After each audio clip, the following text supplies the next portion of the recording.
live? Yes, we are live, guys. We're live on Bitcoin Cash. Welcome to the after party. It's that simple. You can see it in the title. So definitely glad you can roll up if you're here. If you're in St. Kitts, you don't have to be on St. Kitts to come to this chat. So we got people that are actually at the conference as we speak. I mean, it's literally the biggest fucking thing in the world. I mean, it's like finally a conference dedicated to peer-to-peer electronic cash. I mean, if you go back and you look at like, and I have, like, you go back and look at like previous Bitcoin conferences, right? Like just the recent ones like this year. I mean, it's like, you got Peter Thiel, you got people from PayPal. You know, these are like companies that are trying to basically control cryptocurrency, control BTC, control the fees, delegate fees where you could have an on-chain transaction with somebody anywhere around the world at any point in time without the need for a bank, without the need for anybody telling you, hey, you can use your money. You can literally just that easily click of a button and then the transaction is basically done. It's an on-chain transaction. You know, within a matter of minutes, it'll be an official transaction that will be immutable forever. So in my opinion, it's a really good idea. If you somehow reach this chat that you're not brought into like cryptos that aren't for your best choice of cryptos, let's just say that. So if you've reached this chat tonight, it's probably one of the biggest nights in history, honestly. I mean, like I said, the Bitcoin Cash conference was today. It'll be tomorrow too. I think there's something going on tomorrow. And it's absolutely huge. So this is the cryptocurrency you should really be interested in. You know, I'm not gonna sit here and if you're here, you're part of Bitcoin Cash already. So it's clear at that point that I don't want to like sell you on the idea of Bitcoin Cash. But if you are reaching the chat, wherever you're at in the world, I do recommend looking into it because it's a community that is very on top of the future. We're moving into the future. We're not sitting around waiting. We're not trying to hold stuff back. We're saying this is what it was, this is what it continued to be, and this is where it's at now. So really recommend checking it out.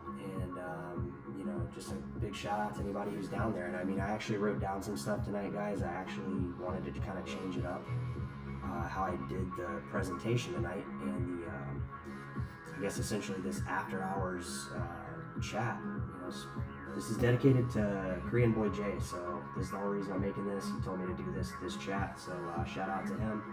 Or I probably wouldn't even have done the chat at all. So just opening it up, really wanted to discuss some things going on that, you know, obviously isn't on the news, not the news related stuff. Please, that's the only type of news we don't bring on this channel. So yeah, if you've reached the channel, come on down. Let me see if anybody's in the chat here. Right now we got 2 people, so you know, it's probably 2 regular people that come to the chat pretty frequently. So am I live? I hope I'm live. Okay, we're here. Yeah, Bitcoin. I just logged in, guys. My phone was having issues, so apologize on that. Looks like the chat's already here. Bitcoin Jason, what's good, brother?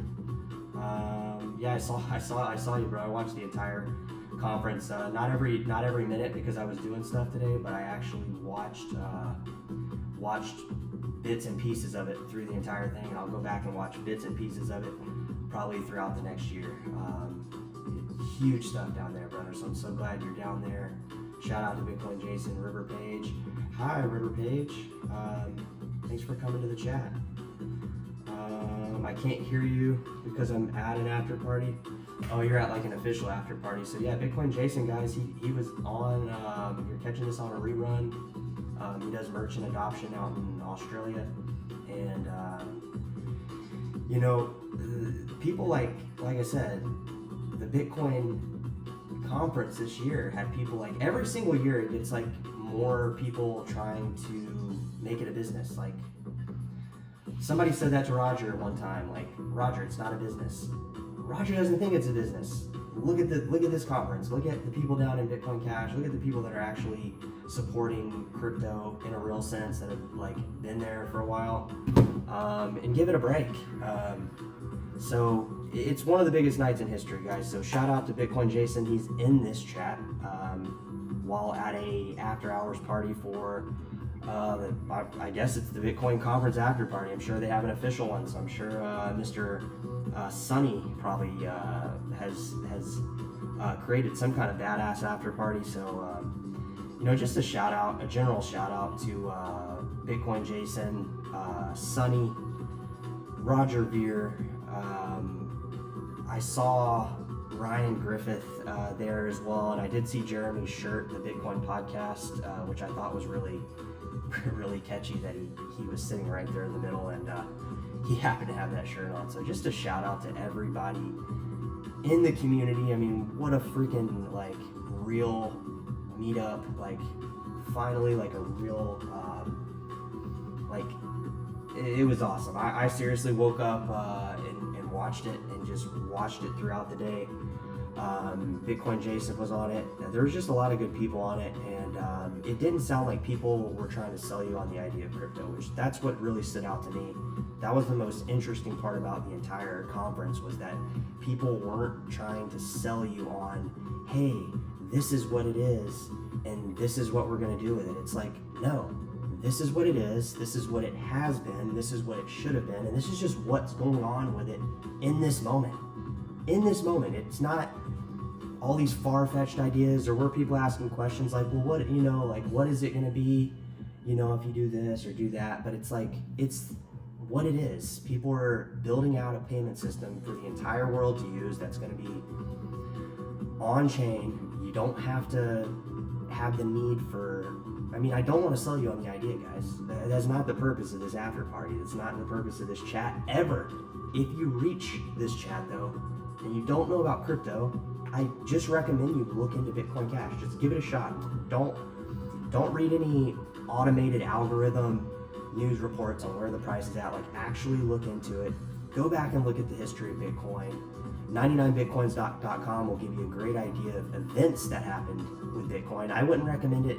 Somebody's told me, like, oh, don't recommend that site to news. It confuses them. Or it's censored. It's not the point. It's just that site is good to go back and look at previous events on Bitcoin, BTC, Bitcoin Core, that version. So it's a great place to go look at events and just check it out. Again, I don't want to sell you on the idea at this point, but but again, another shout out to just the people that were there.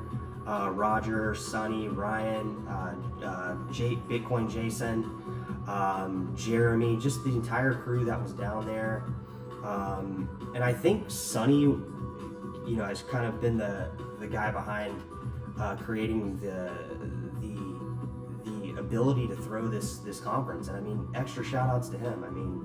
Without him, this event probably would have never taken place.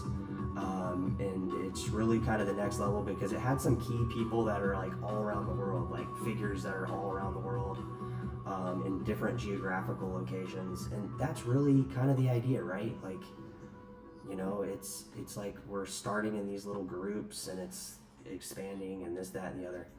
So again, shout out to every one of them. And I did have some stuff written down, guys. That's why I kind of wanted to like make this kind of an extra dedicated time, because I took some time to kind of plan out just some stuff that I wanted to. I really wanted to make kind of a critique of the show, to be quite honest, and I guess that's why I'm doing this chat. So I got 2 people in the chat. So thanks, River. You want to say there's she's coming for BCH, and keep up doing your part. Yeah, that's what it's about, guys. It's about just doing your part. So I think like the people that went down to the conference, they did their part. I did not do my part, guys, because I didn't show up. So I didn't show up for the work shift, and no remorse or resentment for not being there, but now it's like I want to go even more. Like, I want to go down to St. Kitts like so much more now that I missed it.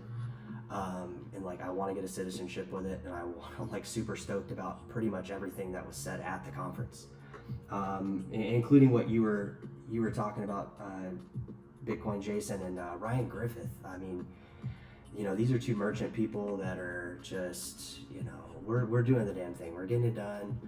It's happening. It's going to be probably the best payment system in the entire world, in my opinion, because all the other ones are fading out. They're inevitably fading out. You know, they'll probably continue to fade out, and just new ones will come in. Other ones will be faded out. Let me know if the music's too loud. Bitcoin Jason, if it's just you in the chat, brother, that's fine. So yeah, a couple things I wanted to talk about, like just Bitcoin Cash price. I mean, the price is where crypto is. I mean, it's pretty much with the whole crypto, but I firmly believe, and I'm just gonna, you know, call me a conspiracy theorist, whatever. It's my own personal bias on this. I really feel Bitcoin Jason, and I mean, you don't have to answer me. I'm not asking for validation about this, or anybody really to validate this. But you know, this is just my own thought. Like, a lot of time when these prices go way up, I mean, BTC Core is still sitting up here, Ethereum sitting up here. Bitcoin Cash really has fallen a lot, and I really think there's a correlation between people dumping their coin and people buying the coin, and that's just really how this stuff seems to move. I mean, and not pinpointed just to Bitcoin Cash yet, but I really think some transaction is picking up on Bitcoin Cash, guys. I really do. I think not only is the merchant adoption picking up now more than ever, because it's the same people. Notice you never get tired of talking about like Bitcoin Cash. Like, I don't personally get tired of talking about it, and because Bitcoin Cash is really, it's tied to the entire crypto, the entire perfect crypto model, in my opinion. Like, it's really a good model that other cryptos, if they wanted to come into the space and emulate, I think Bitcoin Cash is really the most. I mean, it's the best network. I mean, what other network compares? It can do pretty much everything any other crypto can do. If not, we can build on top of it. Bitcoin SV's already shown that, and it's doing everything right. Like, I just can't stress that enough. It's doing everything right. So props to anybody who's supporting the Bitcoin Cash movement right now. It's pretty big. Guys, I'm having some major glitches with my phone here. I just like had to scroll down to see live text. I think maybe I did I loaded the stream up a different way where it said upcoming because I saw it on my phone. Okay, so I refreshed that. I'm just trying to see if see how much Bitcoin Jason and River Page. I'm missing some of these chats. Sorry, let me just catch up here. So it's great to be here, guys. I'm stoked to be here. In this chat, because it's like the only way I can connect to the conference in a sense, and you know, for me that's huge. Hi Chadwick, yeah, I read all this.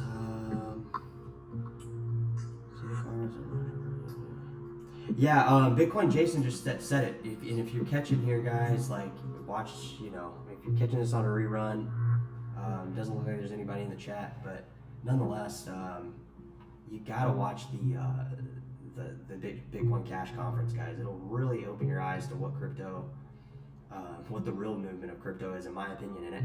And I really believe that. Like, that, I can't be more firm on that, guys. So that's amazing. Gotta go. Stay classy, guys. You're Satoshi. Yeah, thank you, Bitcoin Jason. Thank you for the Vlad. Yeah, I've seen a couple of his videos too. So yeah, all supporters of Bitcoin Cash, basically. I mean, it might just be myself in the chat, guys, at this point. But yeah, it's really just supporting Bitcoin Cash, guys, and at the end of the day, end of the night, I think that's very well said by Bitcoin Jason. And yeah, so you got to do what you can. You got to support it. And I'm just gonna let the chat roll. If anybody wants to come in, they can. I'm not anticipating more than probably like 50 views, maybe 100 people watch this chat on a rerun. But you know, this is the only way I can I could talk, critique and be part of something I missed. So yeah, I guess I'll just let it roll. So I went back and kind of thought about it, and I was thinking like, where's the direction of Bitcoin Cash going? Like what's really going on here? So it came to my personal opinion that I think crypto has basically just died as a payment system idea. Honestly, I think it really has, because I think the idea of an open payment system that's truly decentralized, where people have control over their money, is almost impossible. I mean, what they're doing on BTC, Bitcoin Core, it's going to ruin the whole idea. I mean, if nobody's seen that coming yet, or honestly with Ethereum too, I'm gonna say that even with Ethereum too, it being staked, I don't think that's a good idea. I mean, back me up if I'm wrong, leave a comment, validate, change my idea about it. It just doesn't seem the route. There's some big moves in crypto that are happening that are like not good. We've had literally three major exchanges just basically evaporate and just basically run off with either lost coins or essentially just ran off with people's coin. I mean, that simple. The price can be manipulated however you want to look at it.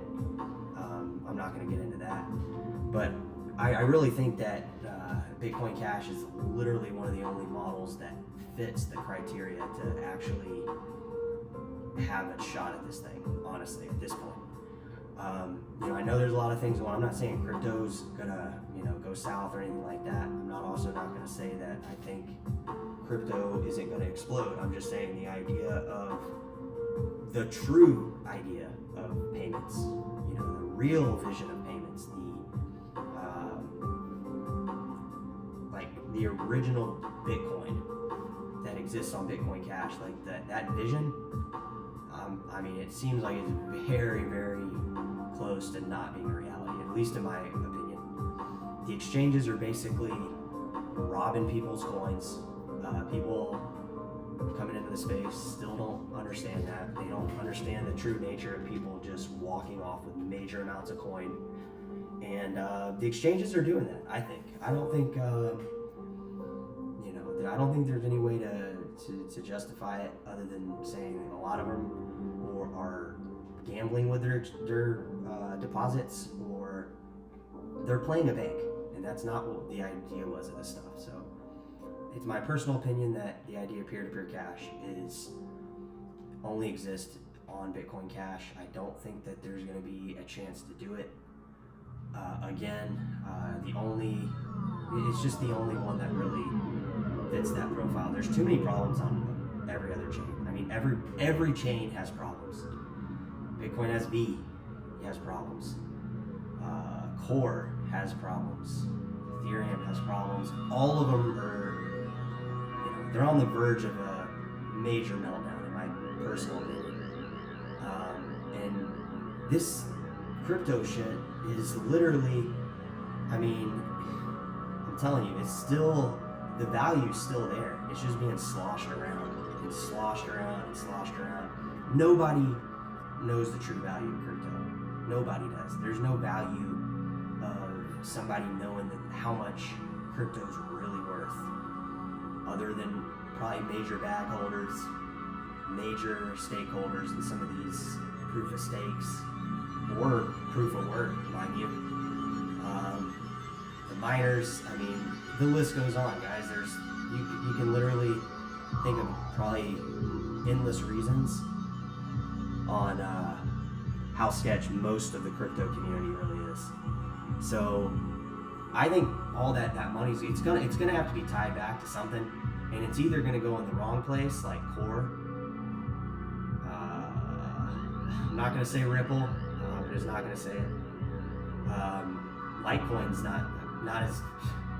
It's not gonna go to Litecoin, and let's just say let's be happy it doesn't. For one, it's not as safe. EOS. I mean, Nate, somebody throw something in the chat. I mean, does anybody want to defend another coin here? I don't think so. So I think basically this is the last shot. Honestly, it's probably one of the last shots here we got on peer-to-peer cash. Yeah. So moving on. FTX. Obviously, just like I said, another major exchange. Poof, where's the money? Where did it go? Gone all of a sudden. Can't even get your coin off. Not to mention the prices have collapsed. Those are just not good situations to happen like together when you think about it. Exchanges just go poof. Money's suddenly gone.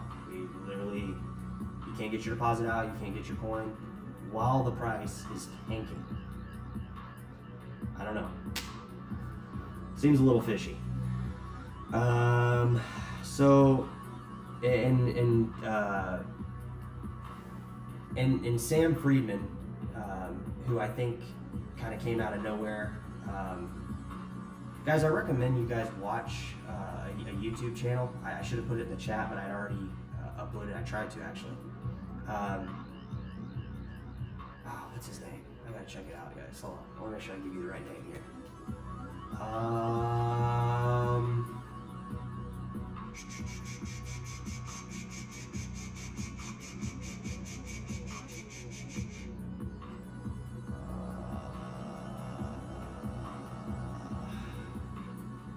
Joshua Hensley.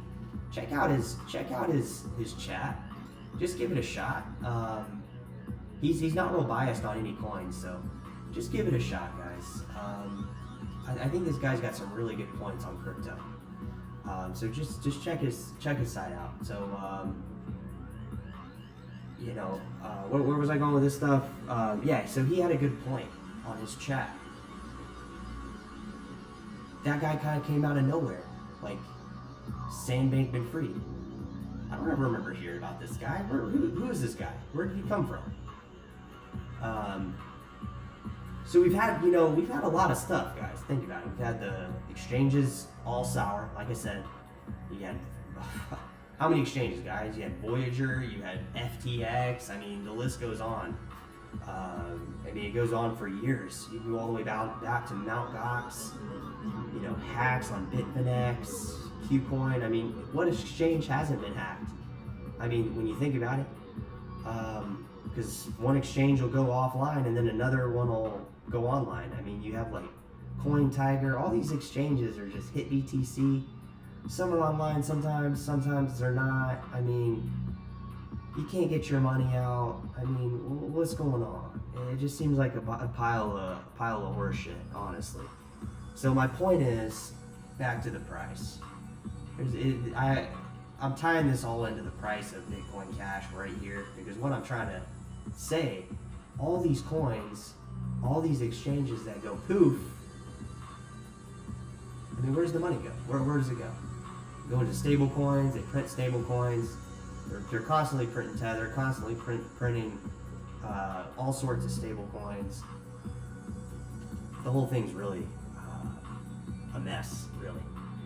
But that's hope for a lot of stuff too, guys. Even though that's the truth about crypto, and a lot of these coins are virtually worthless. If everybody tried to get them out at one time, they're as good as zero already. Especially some of these altcoins.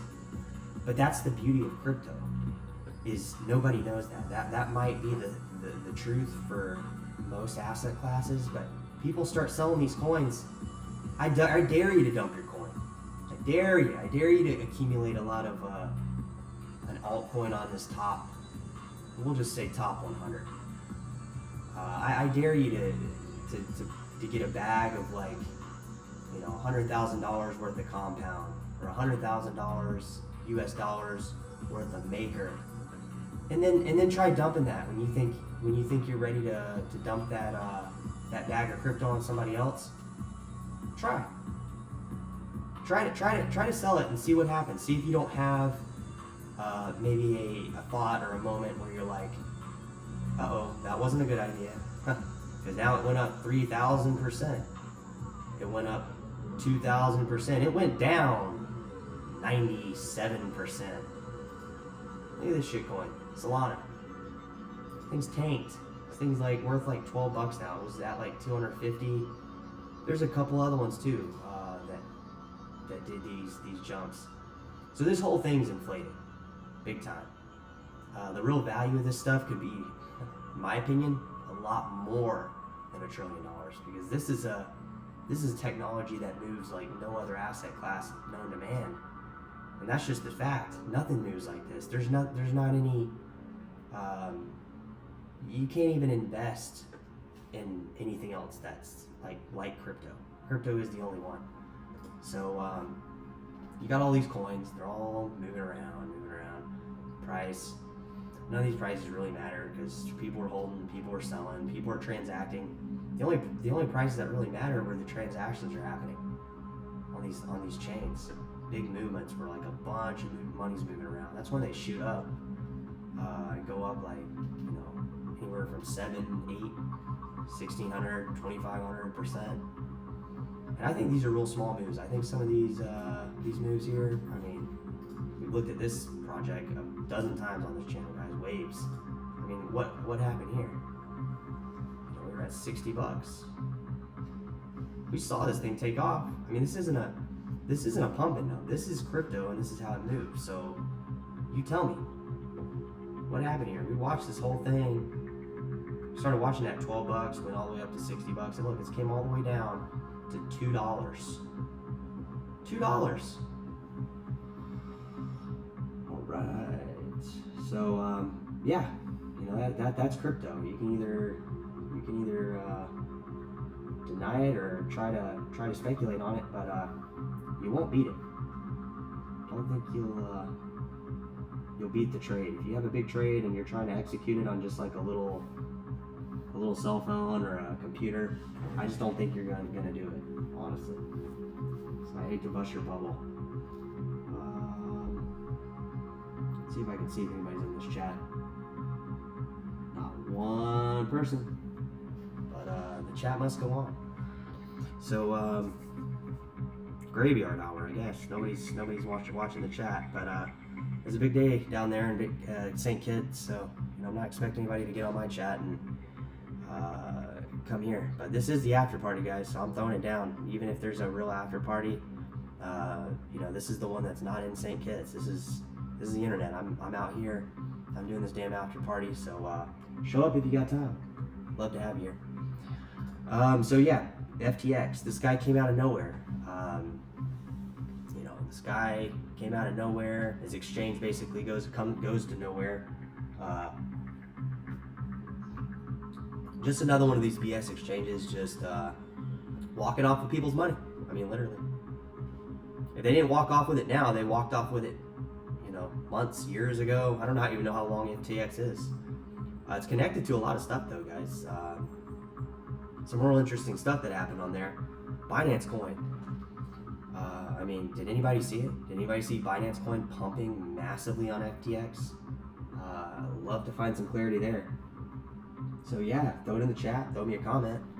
FTX was, Binance Coin was pumping like over 100%, 120%, Tron too. So, you know, a lot of these coins are just printing money, basically getting away with robbery. These exchanges, a lot of them are doing. A lot of these exchanges are just walking off people's money. That's simple. It's not a hard, put your money in a bag and walk out the front door with it. They might as well, because that's basically what they did on the internet. They just basically walked off with people's coin. There's been a lot of movement on some old 2011 BTC Core addresses. I recommend everybody go check that out. Some movement on some BTC Core coin out of those wallets that have been basically untouched since 2011. Surprisingly enough, though, they're holding their Bitcoin Cash and Bitcoin SB and Bitcoin Gold and Bitcoin Diamond. So they're moving around somewhere. That's all I'm saying. And yeah, so back to price. So I think, yeah, with the exchanges basically being pirates, you could call them pirates or, you know, just thieves, basically. and it's not all exchanges, guys. I don't want the idea. I don't want to sound like exchanges, they're needed, but this kind of gambling and stuff, not just gambling, not securing people's coin. I mean, come on, like, we got to have some clarity there. You can't have exchanges walking off with people's deposits. I mean, it's just a matter of time. People can't get their money off. They're gonna be pissed.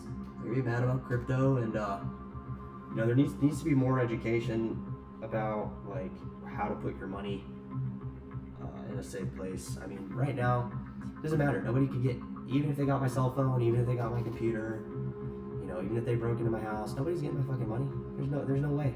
There's absolutely no way. I don't have it written down anywhere. It's in my head. I can literally, I can do my damn thing, and I can get my money out anywhere, any wallet. So unless wallets for some crazy reason, evaporate, you can take that risk on your own. You put your money all in a cold wallet. Some people put all their money in one place, and they can't get all of it out because all of it's in one place. So have multiple places, teach people about having like multiple places for money. They're all untouchable. I mean, to a degree.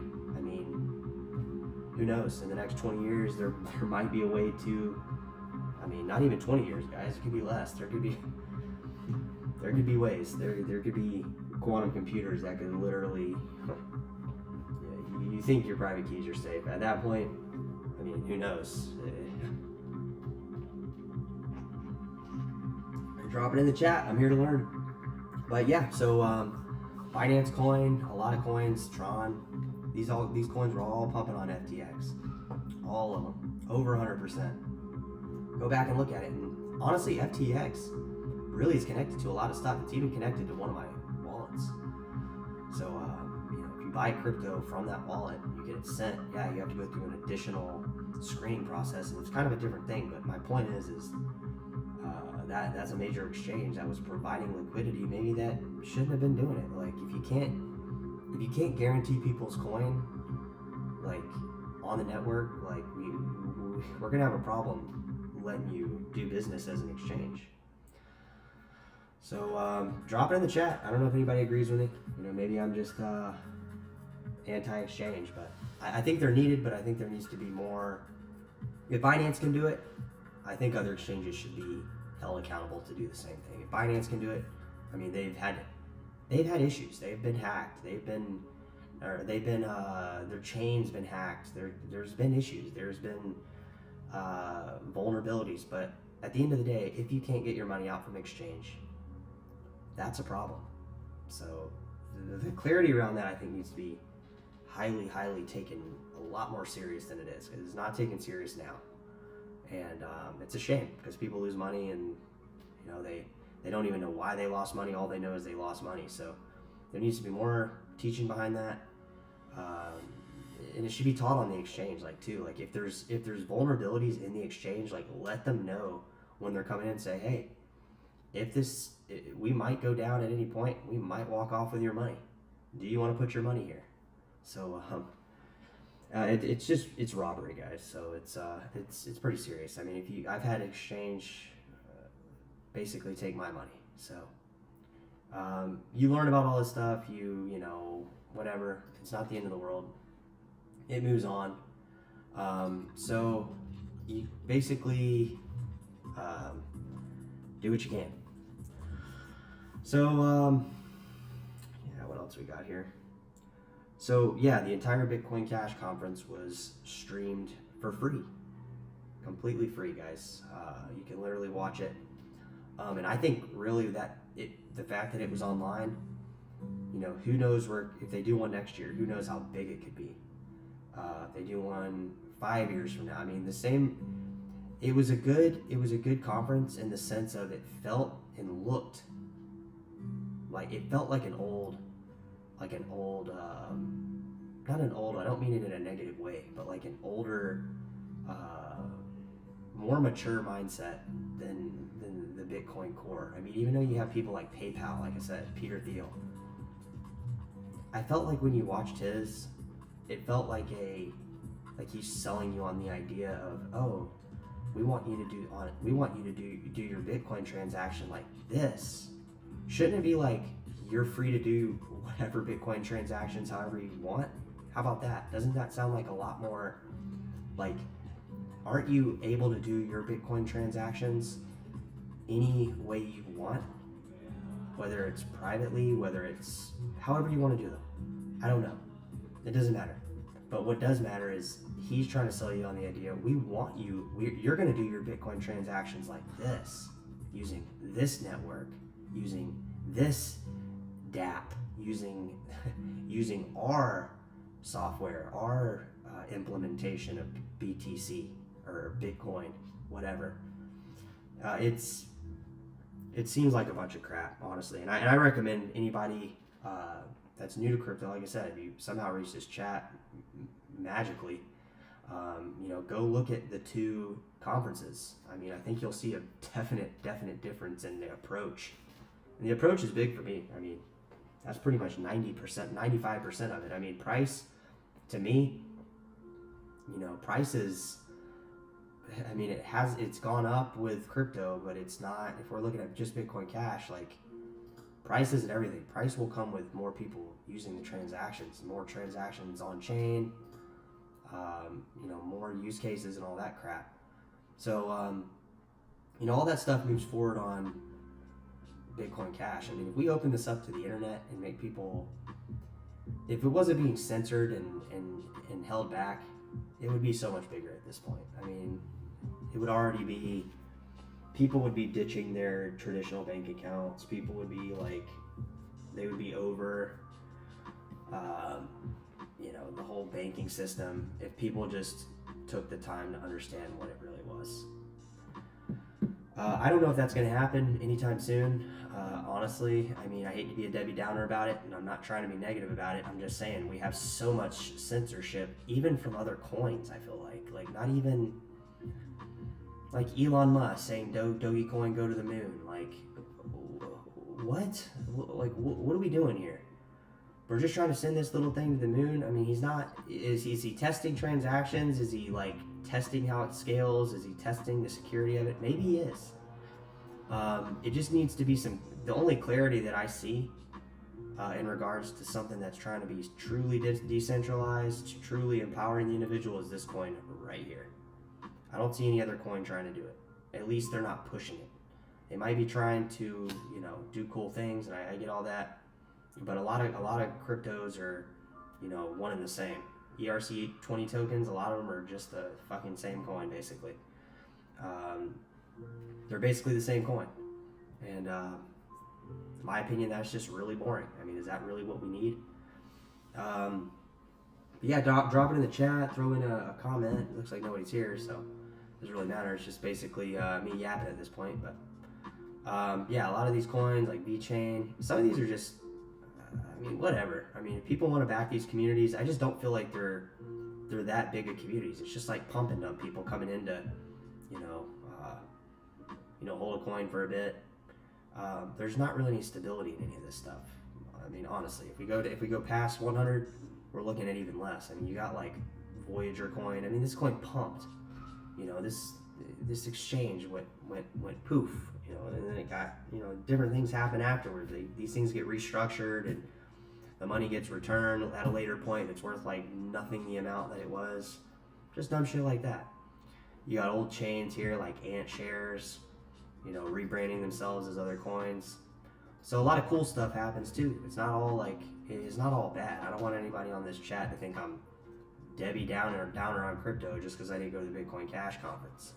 Because I'm not. I mean, I'm still bullish on a lot of this stuff. But I think Bitcoin Cash is really the only option in terms of peer-to-peer cash. I mean, if Lightning picks up as the thing, then human beings are literally just they don't even care at that point, because the fact that the bank's getting away with a lot of this stuff, I mean, can you imagine a thing like crypto getting away with it? Like, more people got to find out what the hell's going on here. Some of these coins like Neo, Quantum, these are going to be coins that I think are good to stay around. There's safety nets. There's safety for the crypto community. You can put your money there and know that, like, we're going to be going down for a while. Yeah, we went down. We might be going lower. We could be going lower and lower and lower, basically. But, we're holding on here. But there's a lot of these coins that are just like, if you go in with like $100,000 position on Grove, like, you're going to probably lose your money pretty quick. If you go on $100,000 long position on Grove, you might gain a certain amount of profit. But I mean, what's the risk? Is this even on a wallet? So you got to keep it on an exchange. You got Pancake Swap. I mean, a lot like Pancake Swaps, I think is good. I think these decentralized exchanges are really good. There just needs to be, the money can move in more more normal. It doesn't have to be this like total fraud, because a lot of this is total fraud. I mean, Solana, whatever, it went up to $250, but nobody was buying it till it was like right here. And that's the whole thing. Like, some of these people were like, there was some people that bought right here, but like, I doubt a lot of people that bought Solana bought it down here. Honestly, I really do. I bet if you went and you found out, if you did your research and you found out where most of Solana was bought, obviously here and here. This is where it was bought. It's where it's up right there. Exchange dumps, people buy. Exchange dumps, people buy. People think it's the coolest thing for 4 months because they bought it here. It went down and then it went up probably a little bit. The same scenario, but my point is I don't think a lot of people bought it down here. Really don't. And this is just one coin that went from massive. I mean, look at Terra. There's been total fallouts from some of these coins. A lot of that crypto that got exchanged from Terra probably is in other coins now.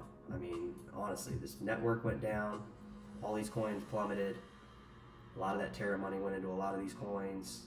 A lot of that kind of stuff happened too. So a lot of this money's still floating around in coins like Litecoin, Bitcoin Cash, Bitcoin SV. Money's still here. It still exists in the form of something. It's just not Terra anymore, not FTX token. But it's we got to do what we got to do to protect our coin. I mean, these people lost their ass. I mean, I don't know how many people were invested in this, but if you're invested or exposed to FTX, your money's gone, basically. It's literally is gone. So,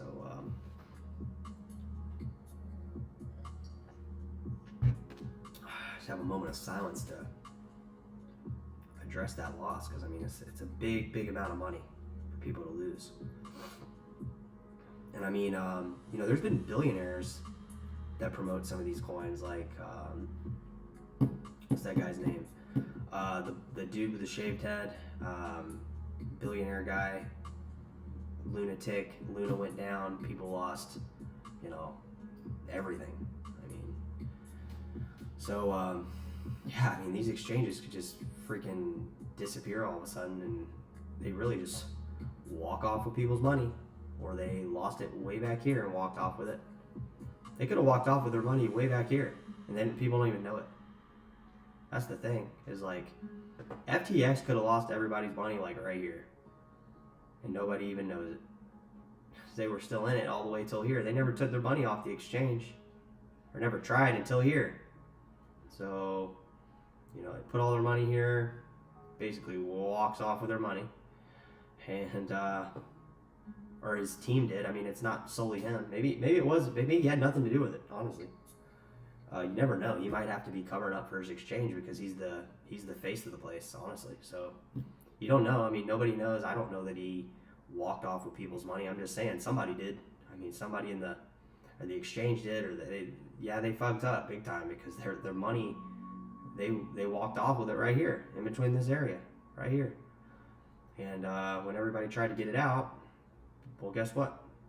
There's nothing. If you want to stay here and hold, we can go back to reality, and that's what it's done. And a lot of these coins have done the exact same thing. So it's not just FTX. I mean, this just happened to be the one that everybody was apparently into, but I'm not into it. So for me, you know, it can go to zero. You know, I hate that people lose money, but if they're still holding it in there, they've lost most of their money already. So, you know, it doesn't really matter. I've lost all my money on this project here, literally. Like I lost like almost, I don't know, 3 or 4 Bitcoins on this project. This is when Bitcoin was BTC Core, was like at like 5-6 grand at the time before it plummeted. And it's not even this chart because I lost it back in 2018. 2017 actually. It was one of my first big Bitcoin losses.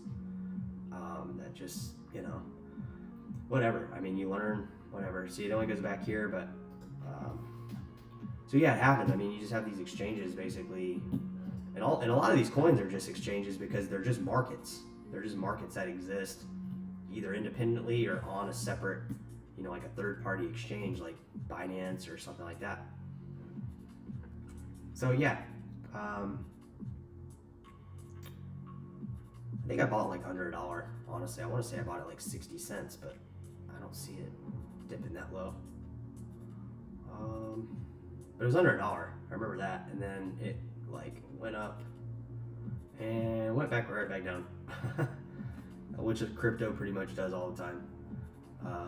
Like every crypto does that. Even people think it doesn't, but it always does. It always goes up and then right back down.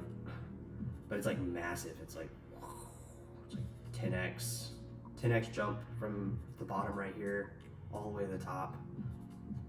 You know, like more than 10x actually. 20x. Just massive jumps. 20x, 25x, 30x. If you look at some of the other ones like Doge, it's gone like seriously like 100x, 200x. Just absurd. Neo's done the same thing. Neo's done like 32,000% gains at one point. Insane gains. So yeah, it looks like nobody's in the chat here, but you know, I'm still here, guys. So if you want to roll up, we got the after party going here. Just like a little random thing I did. ℚ𝕗𝕗. Oh, I think somebody's called me ℚ𝕗𝕗, man. I think maybe they welcome ℚ𝕗𝕗. Kevin O'Leary. Kevin O'Leary. What about Kevin O'Leary? I don't think his head was shaved though. No, it wasn't Kevin O'Leary, but yeah. No, it was the fucking. Who was it? Galaxy Digital or something. Guess I should provide Galaxy Digital. I think that's his name. Let me see. Oh yeah, it's this guy. Yeah, you're right. His head isn't shaved. Mike Novogratz. So Mike Novogratz. So this guy right here. Yeah. So I think this guy was exposed to Terra, or said he was. I mean, I don't know if he really was. Doesn't really matter. To me, honestly, I mean, people. You just hear all this stuff, guys. All this stuff's censored. Google censored, China censored, everything's censored. You go to your phone. Your phone's censored differently from mine. My phone's censored differently from you. So, but yeah, I don't know when you wrote that chat here. I'm gonna see if this chat's working. Having a little bit of issues here on my chat. So yeah, if you're in the chat, let me know. But yeah, we got ℚ𝕗𝕗 in the house. So welcome ℚ𝕗𝕗. We got 2 ℚ𝕗𝕗s. I guess we got 2 ℚ𝕗𝕗s in the house tonight because I think somebody thought or was referring to me as ℚ𝕗𝕗. So cool name. Yeah. So this guy right here, ℚ𝕗𝕗. We got Mike Novogratz. So this guy lost like probably 77 million exposure. He had 77 million exposure to FTX. Earnings show. See, like, yeah, people are taking massive hits. I mean, I don't know. I don't know, man. I don't believe anything I read on this computer, really. I don't like to, because you always end up kind of questioning it, and it's all censored, anyways, guys. I mean, seriously, it really is. Like, if you get on the internet nowadays and you think you're using a Google search engine and not getting censored information, you're living on another planet. Especially if you log into these social networking platforms, they're all censored. So yeah, so waves. But yeah, if you're in the chat, let me know. I'd like to maybe have some kind of direction with the show, guys, because I pretty much did everything. Thanked everybody who went to the Bitcoin Cash meetup. for taking time out. And guys, another thing is, you know, these people, to them, they're not counting the cost of the crypto they're buying. Okay, and I had that written down because I wanted to talk about it. They're not counting the cost of their time. They're not counting the cost of their energy.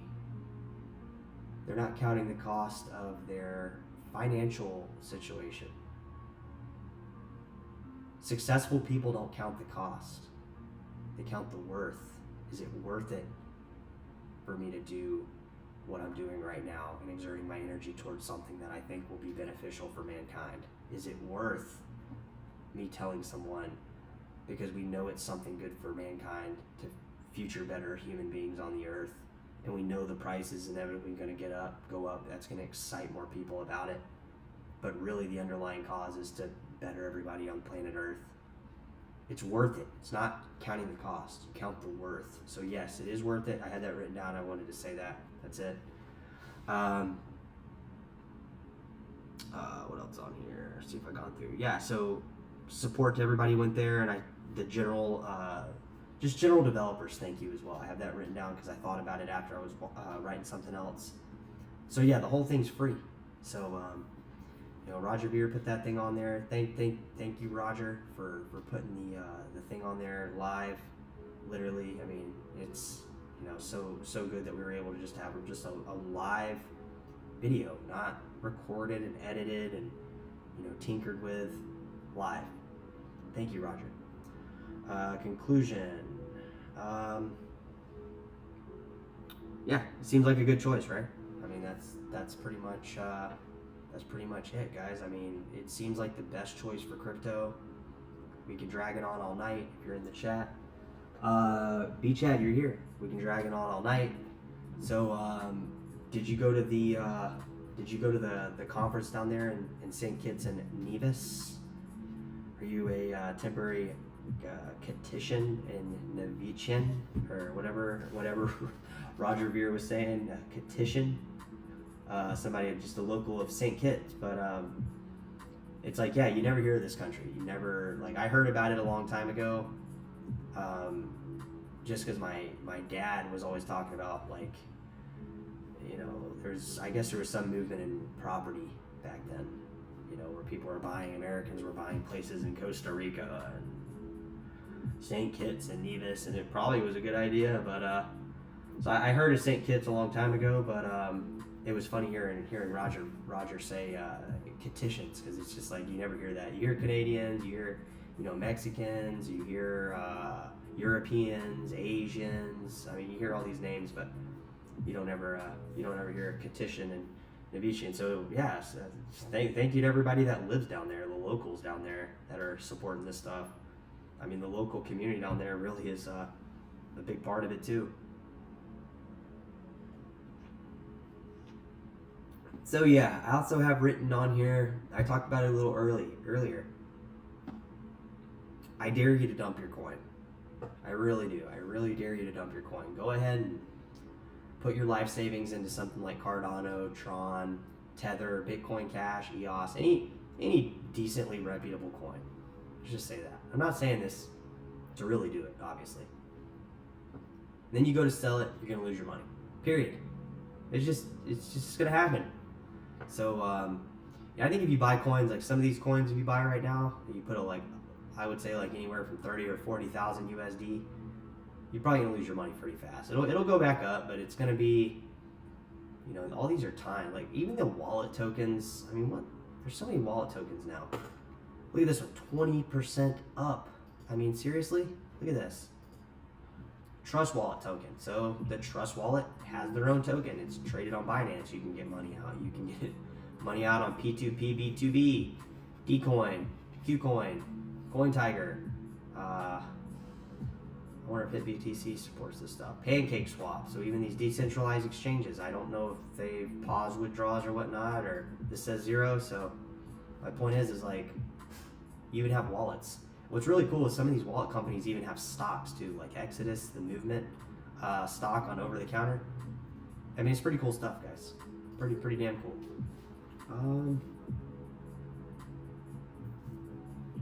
Getting a little restless here, guys. I mean, it's nobody in the chat, so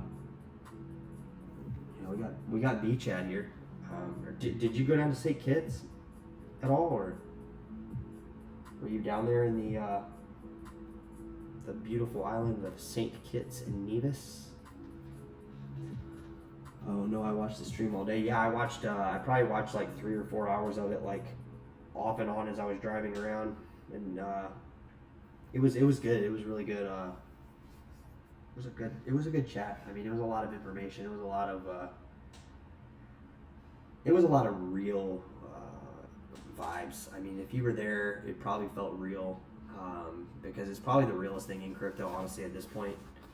A lot of it is just, showboat shit at this point. And, that's what crypto, I think, will always be at some point. I don't think it'll ever sway away from that. But I think there are some coins out here that are doing really good. And Bitcoin Cash is definitely at the top of that list. Even coins like Litecoin, the communities are still really good. Ethereum Classic, kind of the same. I mean, there's some big communities out here that are, they're worth looking into. I mean, I'm not gonna hold all my money in a coin that, like Solana. I mean, it's just not for me. It's just a pump and dump. It really is. It'll probably be around. I'm not saying it's gonna go anywhere. It'll probably change the world. I'm not saying it's not. I'm just saying I'm not gonna put all my money in there and I don't know, just hope that Solana, hope their Twitter gives me enough respect to buy their coin. I wanted to go, but it's a bit out of my budget. Rather buy BCH at the moment. Yeah, I feel you, man. I wanted to go down there too, but I didn't have a passport. And then I found out I could have got a fucking passport. I could have got a passport pretty damn quick. And I didn't know you could get passports that quick, but I found out recently that was a thing. You could get a passport in like 10 days with some of these private services. So I was like, but next time, hopefully they'll have it again. And it was online, so it was still cool to be able to, virtually be a part of it. And I think it's really like Bitcoin Cash will evolve like Bitcoin Core did to a certain point, and then I think it'll just continue the route. That's like kind of what it is. It's like just a continuation of the original Bitcoin project, right? It's just like a continuation of it. It'll continue now enough. I think the community's probably big enough now. It'll probably, hopefully it was a beneficial thing enough where it will be an ongoing thing for years to come. I mean, I really do. I hope it was at least, I don't know how many attendees. It looked like there was like, I didn't really focus on how many people were there, but it looked like a decent amount of numbers for like probably the venue. But again, I don't know. I hope it was big enough where it can be a regular thing, because I think Bitcoin Cash needs like a yearly meetup like that, because it was a collaboration of not only devs, it was a collaboration of different leaders down there that are actually making their currency Bitcoin Cash, like at least recognizing it as legal tender, which I think is pretty cool. There was like some discussion on merchant adoption in other parts of the world that is growing big time as well, and all that stuff's coming in the form of legal tender hopefully soon. But I think it's just good to have a meetup like that, because it wasn't blown out of proportion where it was like too much people talking about the wrong stuff. Like, it wasn't a lot of NFT stuff where it was like, oh, I have this like platform like every other crypto that has NFTs, and I promise it's not like CryptoKitties. I promise it's way cooler. You can literally send a NFT to somebody if you want, or you can sell an NFT on our platform using our token. It wasn't anything like that. It was more like, this is what we're doing, this is where we're at. We're all here to discuss kind of where it's at. And people were keeping it real. I mean, Roger didn't seem like he was under like any kind of pressure. He was able to just to relax and be like, all right, yeah, this is what we're doing. Because, I think in the past, watching Roger speak at some of these big conferences, it was like, I mean, he didn't really get to, he was always pressured for, oh, well, what's this, what's that? Like, people are always asking him like, well, no, it's this, or no, it's that. It's like, you won't even give the he won't even give Roger a chance to respond and fully complete a thought. It was like they would try to cut him off at every angle, or censor it basically. It was basically just additional censorship on him. So it was cool to be like, actually let him just talk for a minute without being like, no, or no, like people like saying, no, this is how it is. And then having to address that to move on. It's like putting a fork in the road for people. Like, just move the fork out of the road, let them go, let them do their thing. It was cool to see Roger in that sense, in my opinion. Merchant adoptions, you had Bitcoin Jason, he was in the chat earlier. Ryan from Florida. And then you had some guy that I'm honestly not familiar with. Apparently he's from Argentina or some Latin American country. They were talking about, merchant adoption, which is pretty huge, I mean, in my opinion. To tie all that together with, where's it going? What's going on with this thing? Are we going in the right direction? Is the roadmap getting, addressed in a timely manner? You had the devs all spoke too, like, kind of just confirming like, hey, we're good.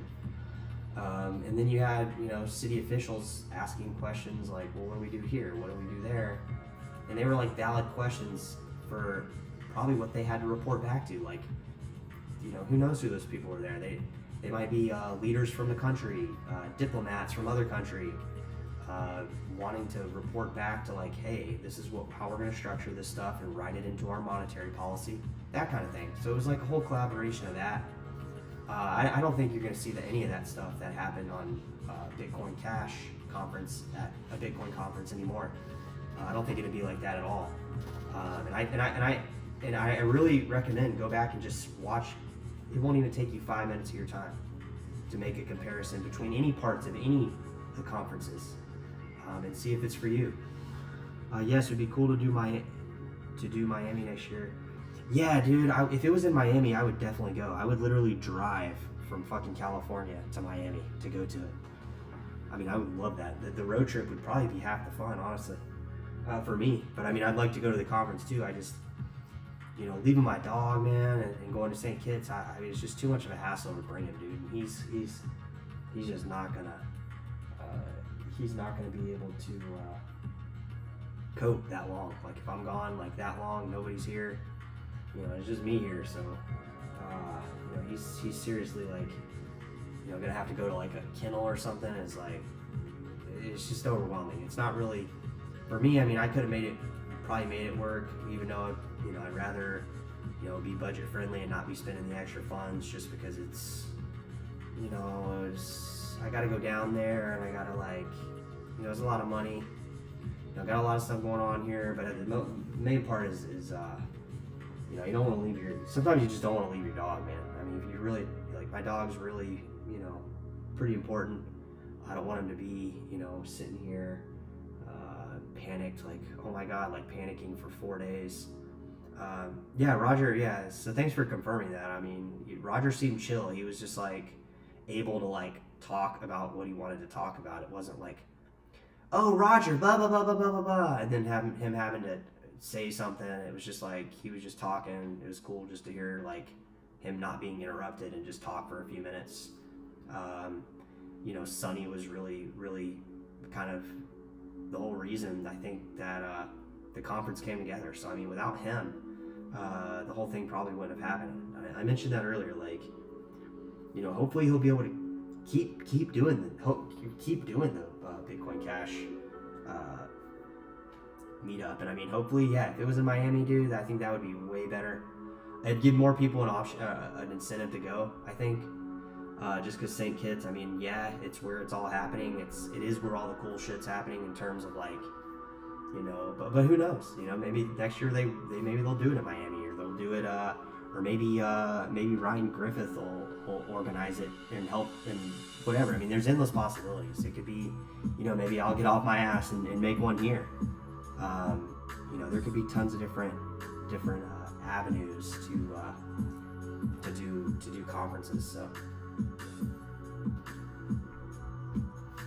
and I mean, when you think about it, it was overall pretty much a success. I mean, it got everything that we needed to. The price is dumped right before The price dumped right before the conference, which wasn't surprising because the whole market dumped. So it was just like, we're in the trenches right now, but like, I really think the sky's the limit. I really do, because the more we go down, the better the opportunity is to buy.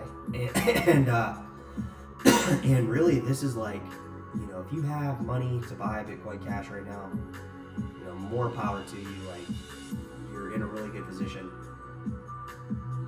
I mean, if you have the opportunity, most people, I believe that's getting pretty hard, honestly, for a lot of people, because a lot of these crypto's really stepped away from the mainstream right now in terms of like the investors that were here in 2021. They're all gone.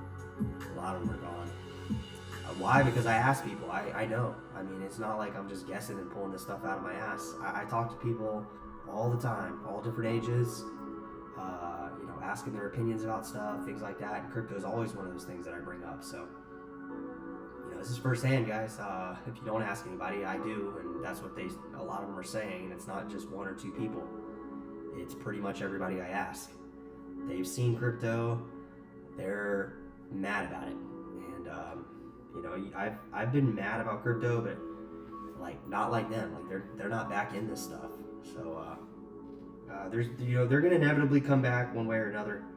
So they if they leave the space for some amount of time, it doesn't matter. They'll inevitably come back, because a lot of people that come into crypto when it pumps and they lose all their money, they come back right when it pumps again. It's the same thing. And if they don't come back the second time, they come back the third time or the fourth time. It always revisits them in their mind, and they're not able to. And people just aren't able to like leave the opportunity out on the table. So they'll all be back, all of them. I mean, if they're mad about it now, they'll 1 or 2 years from now, they won't be mad about it. They might not be mad about it before Christmas. I mean, nobody knows the timeline. But 9 times out of 10, they'll come back. So I'm not worried about it. I don't like to see people lose their money. Like, I really don't. Like, that's the main thing for me. Like, if I get into a conversation of any depth with somebody with crypto, like, the first thing I address is protecting your money. Like if I sound like you're a little unsure about something, like, I'm like, hey, like, you know how to protect your money, right? There's these ways, and that's it. Where are you at? I'm out in Irvine, California. It's kind of in between LA and San Diego. So that's where I'm at. In Minnesota. Yeah, there's honestly, there's people that come in here in the chat, I think, from Minnesota that are like, I don't feel like they've been here for a while, but they used to come into this chat a couple months ago, like pretty regularly. I think we had a couple people from Minnesota. Dino Ponds, what's good? I think Dino Ponds is in New York. Correct me if I'm wrong. But yeah, like, I wish there was more just push for that. Like, you know what I mean? Like, just more push for that. Like, we can educate people coming into crypto. Like, people don't have to lose their money and then have to jump on the next train. I mean, I know there can be momentum build behind it where people, profits can be seen, but at the same time, like, steady growth would be way better than all this scammy growth, because it really slows down the process, in my opinion. I mean, if people were just had the same mindset about it, like Bitcoin Jason, he was in the chat earlier. He has a great mindset about it. He has all his money in Bitcoin Cash, but he's not like afraid to spend Bitcoin Cash. Like, he spends Bitcoin Cash as if he were spending money just in day-to-day life. And I think everybody needs to do that. And I've actually been doing that more, implemented in my day-to-day. And don't be fixated on like, oh, I have to like hold it forever and like stuff like that. Like, yeah, you hold it forever because that's what you do with your money. But if you need to spend it, like, yeah, you can spend it. You should always be invested in it. You shouldn't have like major streams of money. Shouldn't just be a small part of your portfolio. It should make your whole portfolio grow in value by buying more cryptocurrencies that you like reliable cryptos, Bitcoin Cash. There's a lot of other ones. I mean, there's not a lot of other ones that I would personally support though. See what I mean? Yes, sir. He's in. Yes. So Dino Ponds. Yes, you were in New York, man. I'm glad you're in New York. You know, we got people from Minnesota. We got people from New York. We got people from Cali. We got people from Florida. We got people from Australia. We got people that were from California that now live in St. Kitts. I mean, do you see where I'm going with this, guys? Yeah, Dino Ponds. I was talking earlier, man. Like, I was saying, basically, if Core Coin, a lot of these cryptos picks up traction on companies like PayPal.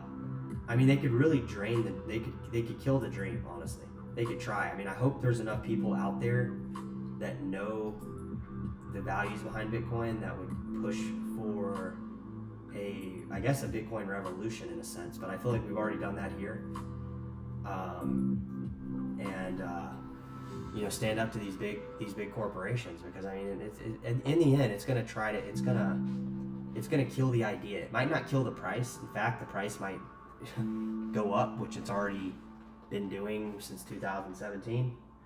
But is that really the point? I mean, can we achieve prices like that here too? Maybe is that in realm too? I'd like to see that happen. I mean, I really would. Like, I would like to see Bitcoin Cash go to 20,000. Not so I can sell all my Bitcoin Cash. Like, don't think that. So I could. I mean, I would be happy with Bitcoin Cash going to 20,000 and then riding it back down to a reasonable number. You know, whatever. And like I said, these profits don't have to be big. I mean, these aren't massive profits, because the majority of the people that are holding Bitcoin Cash, they're not going to just like dump at 20K or 10K. They're not going to. They're gonna hold. And on a side note, that inevitably might be the problem. So, you know, that's why I was kind of saying, like, we should all, like, you know, loosen up some positions. You know, not necessarily all of them. I'm not saying you gotta like go dump your bag and spend a bunch of money and come back to Bitcoin Cash in a year. It's not what I'm saying, but I'm saying, like, you know, buy a little bit of stuff maybe you wouldn't think about buying. Like, it can be bigger than Bitcoin Cash. It could be, you know, I'm not saying go buy Solana. I mean, there's some projects and communities that I just give the finger to, because it makes sense to me. Like, I'm not gonna go. You know, I hear people talking, and there were some people that talking about at the conference about stable coins. Like, I'm not going to go into a stable coin. I'd rather die and burn my money than go into a stable coin. I'm not going to sell and then go into a stable coin. I'd rather literally burn my money than go into a stable coin. And I mean that. You know, I don't want to go into Tether. That's not why we're doing this. I don't want to, you know, buy SHIB, or, you know, I don't want to be a Shibonite or a Shiba Inu community. Like, these people are pump and dumps, man. That's what they are. Like, they're coming in for a pump and dump, and most of them lose their money anyways. But you gotta want the right stuff here, guys. I mean, you know, if you just want to jump in for this price point, you know, go for it. But, you know, maybe we should a little bit. You know, maybe we should, you know, support a little bit of Litecoin if you think like maybe they're trying to push for peer-to-peer cash, which they kind of are, right? You know, Bitcoin Cash, if you think that like what we're saying here on this channel is maybe worth your time, you know, we're $102 right now. We've been at $1,500 within the last year and a half. So there, you know, there's price growth in all of these. Cosmos, they're offering a pretty big staking for this coin, so that's pretty cool, right? I'm not saying you got to go put $1,000 into it or anything like that, or any big amount. I mean, you could keep it small. Like, you could keep it as low as, like, you know, a couple dollars, you know, in terms of value, or, you know, 0.00001. You know, you'll see how low you can go, that kind of thing. And Dash, some of these communities.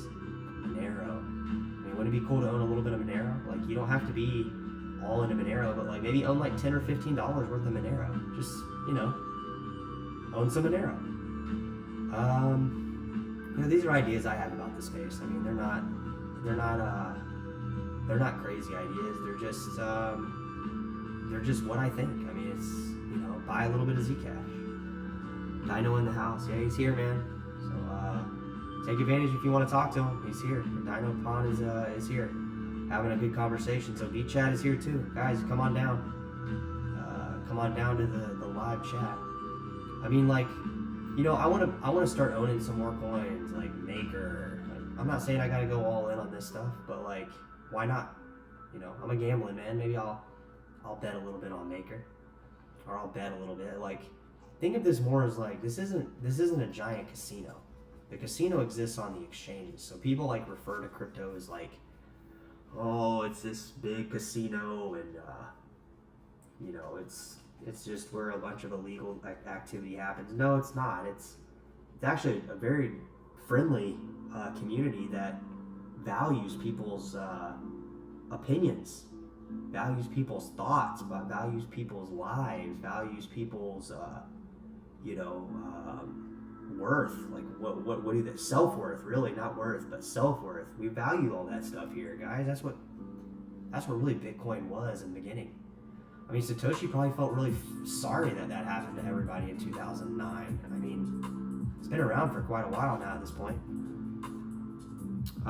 Vic, man, glad you can make it. Glad you can make it to the online Bitcoin Cash after party. Since I'm assuming you're not down in St. Kitts. I mean, these are just my assumptions. I could be wrong. It could be.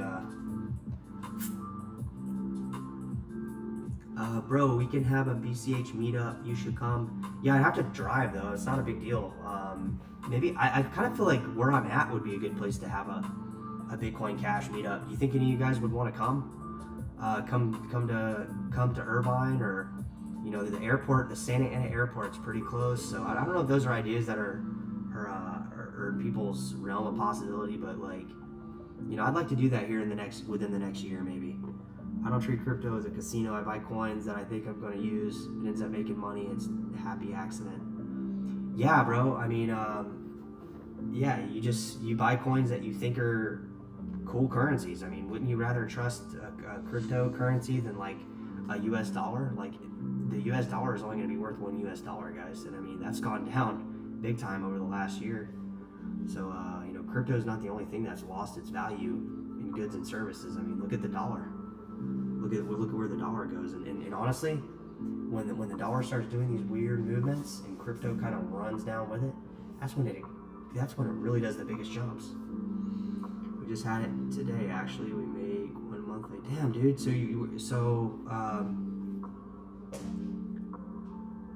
in the house. Oh yeah. So you're in Minneapolis, ℚ𝕗𝕗?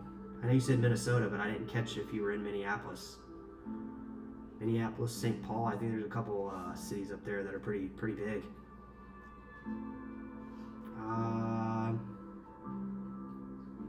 Yeah, Minnesota. I kind of do want to go there. That'd be cool. Yeah, maybe that'd be something I could do in the next few months. I don't know if I could go like in January or February. I don't have a 4-wheel drive car. I know the snow there is pretty intense. Vic, are you on Telegram? Try our family plan. I don't know, Vic. Let us know. Are you? Let us know, Vic. We want to know. We want to know if you're on Telegram. I'm not on Telegram, guys. I'm thinking about maybe I should get on some of these social media networks. I know Telegram really isn't a social media network, I was told, but nonetheless. What is this? Oh, this is alright. I'll listen to this for a while. And yeah, guys, I'm just engaging in the conversation, so mind me if I'm talking to myself here. I'm just I thought I was the only Minnesotan talking about BCH. I told you, bro. People from Minnesota come in here. I don't think. Oh no, that was ℚ𝕗𝕗 earlier. I was telling them that, yeah, people from Minnesota come in here. I feel like we haven't had anybody in here from Minnesota in a while, but I also haven't made any of these videos in a while, so it's not a surprise. Guys, I'm gonna take a quick little break. Probably gonna stay here if there's a few people in this chat, just because I got time. So I want to do any way I can to to support crypto, and even if I got to go through the thank you list again for people like Sonny, people like Bitcoin Jason, people like anybody that was there. Get on the beach, do CH Telegram, both of you. Yeah, I probably should. Maybe I'll download Telegram tonight and just sell my soul to the social media network. But I heard it's not social media. It's like I purposely try to stay out of these things. But Telegram, I've heard good things. So maybe that's where it's happening now.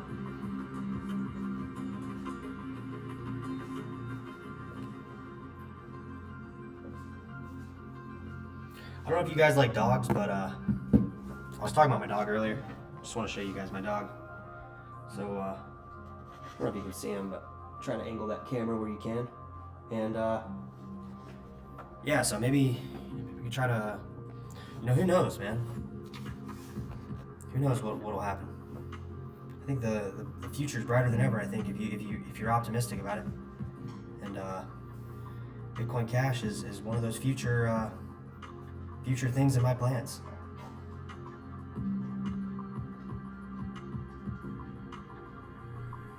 Guys, if you're live, let me know. I'm gonna stay on this chat. Got that QR code in the top right corner if you wanna send me a micro payment.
Alright guys, welcome back to the live after party.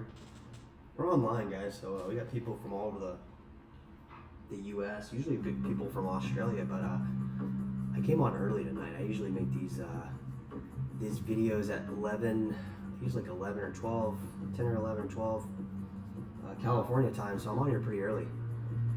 So maybe that's why I got people from Minnesota tonight. I guess it's just all what time zone you're open.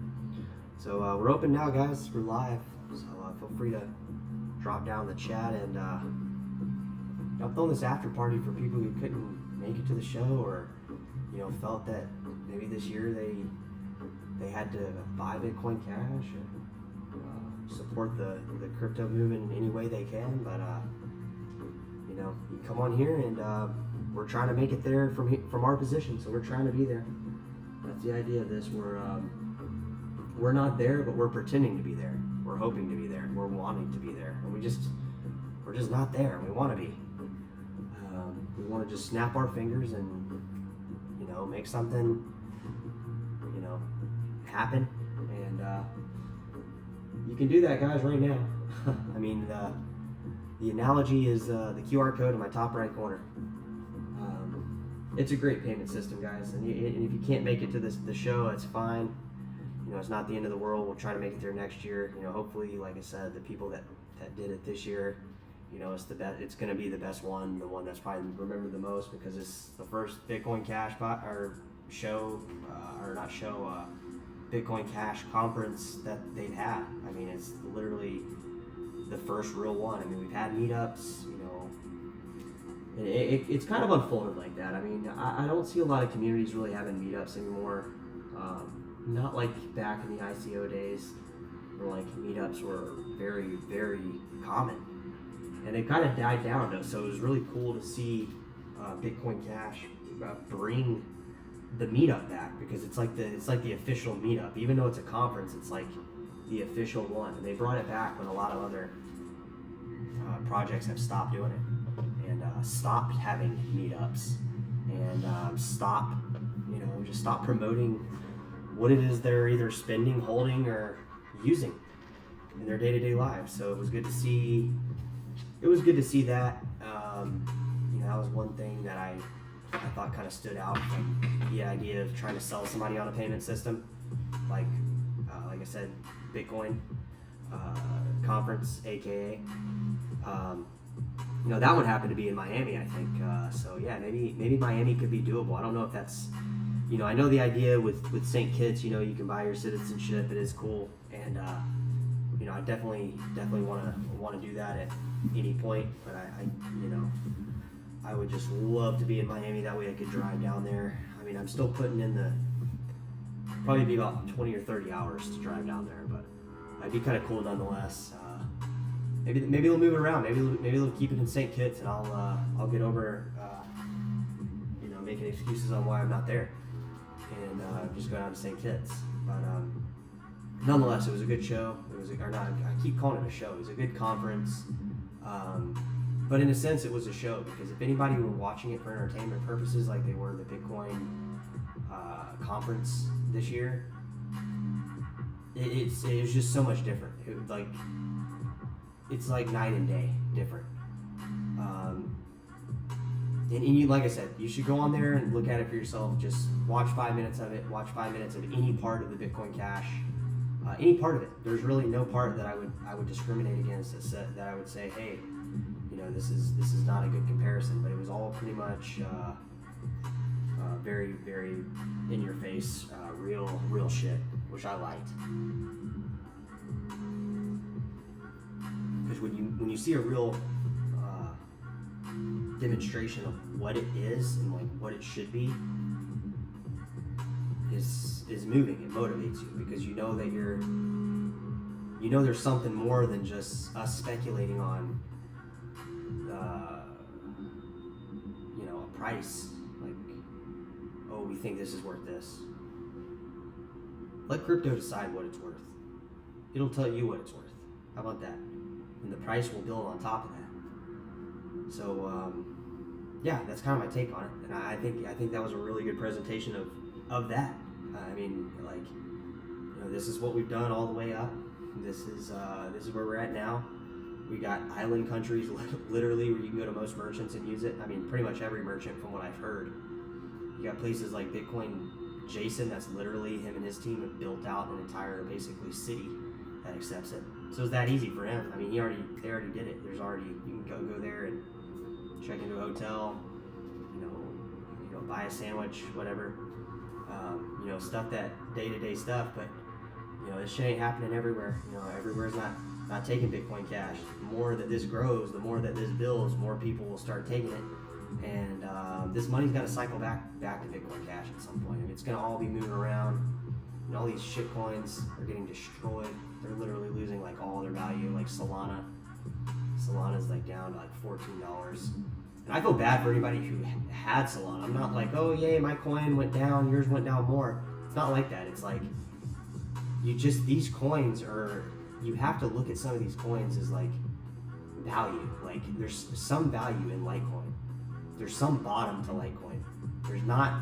We don't know the bottom to Solana. This thing could go down to freaking like, we know Litecoin, we wouldn't like to see it go under $20, frankly. That would get a little scary, if we start going under some numbers. But again, even if they do go under those numbers, at the same time, they'll go right back up. So there's some kind of bottom there. Even Tron, Cardano, there's bottoms to some of these coins. This coin, maybe this is the next Doge. Maybe this is the dog pack of the 2020s decade. Or maybe EOS will make a comeback, or some of these coins. Some bottom to these coins is what I'm saying. Some of these forks, maybe, the bottom's much lower. But if it goes much lower, there's also, my personal opinion, a chance for it to go much higher. Same with Ethereum Classic. We already saw that there. Some of these coins offering double-digit percentage APYs. Interest on your money, 17, 18, 19, 20% plus on some of these. On major exchanges too. I'm not just talking about like wallets, like I'm talking about major exchanges. You can get some pretty substantial returns if that's your thing. I mean, I don't know. I don't know if that's your thing. I don't know if you want to trust just one coin to provide that kind of return for you. But there's some that I would. There's some that I would. There's coins that have walked off with people's money, basically. This is another coin. I mean, this is crypto. You gotta space your money out. I mean, I don't mean space it out. Bitcoin Cash, you can keep it 100% in there. That's fine. I'm talking about you gotta space your money out on your wallets, on your point of attacks, on your computers, on your banking accounts. Like, where are you getting your money? Because once the money dries up, it's only going to be in a couple different places. I can assure you that. In a couple different places could be like, 80,000 different cryptos. That's what I'm saying. It's like not just one, it's not just one or two places or a top 10 list. It's like your money can be spread out between literally, I don't even know how many coins there are now at this point. And some of them are just like tokens and future holds and like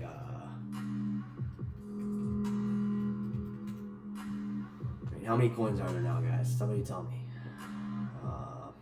Market cap is not even $1 trillion, but it's still 851 billion. So I mean, it's up so massively from where it was at. It's still at 800 billion. That's so impressive for crypto to see at that number, because it's like almost to almost to $1 trillion again. And it's like even though the markets have came down a lot, like even this goes to 400 million, we're still sitting like so much higher than we were, not even too long ago, just a few years ago. So keep in mind, this is still major gains. So Bitcoin dominance is at 38%.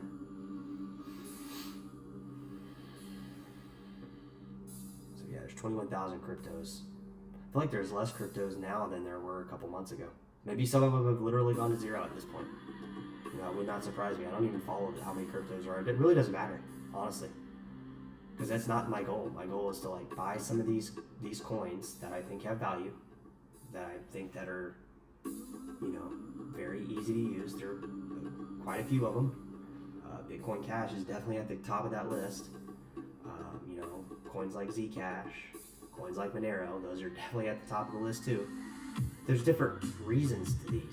You want to keep in mind that you can send Bitcoin Cash, you can get somebody to send it to you for a debt, but this stuff will get built out. It's already happening. I think it's only a matter of time before like little countries, like look at St. Kitts. You literally can go down there with crypto and live. You don't have to go to Puerto Rico and do it. You can go to St. Kitts. It's way better.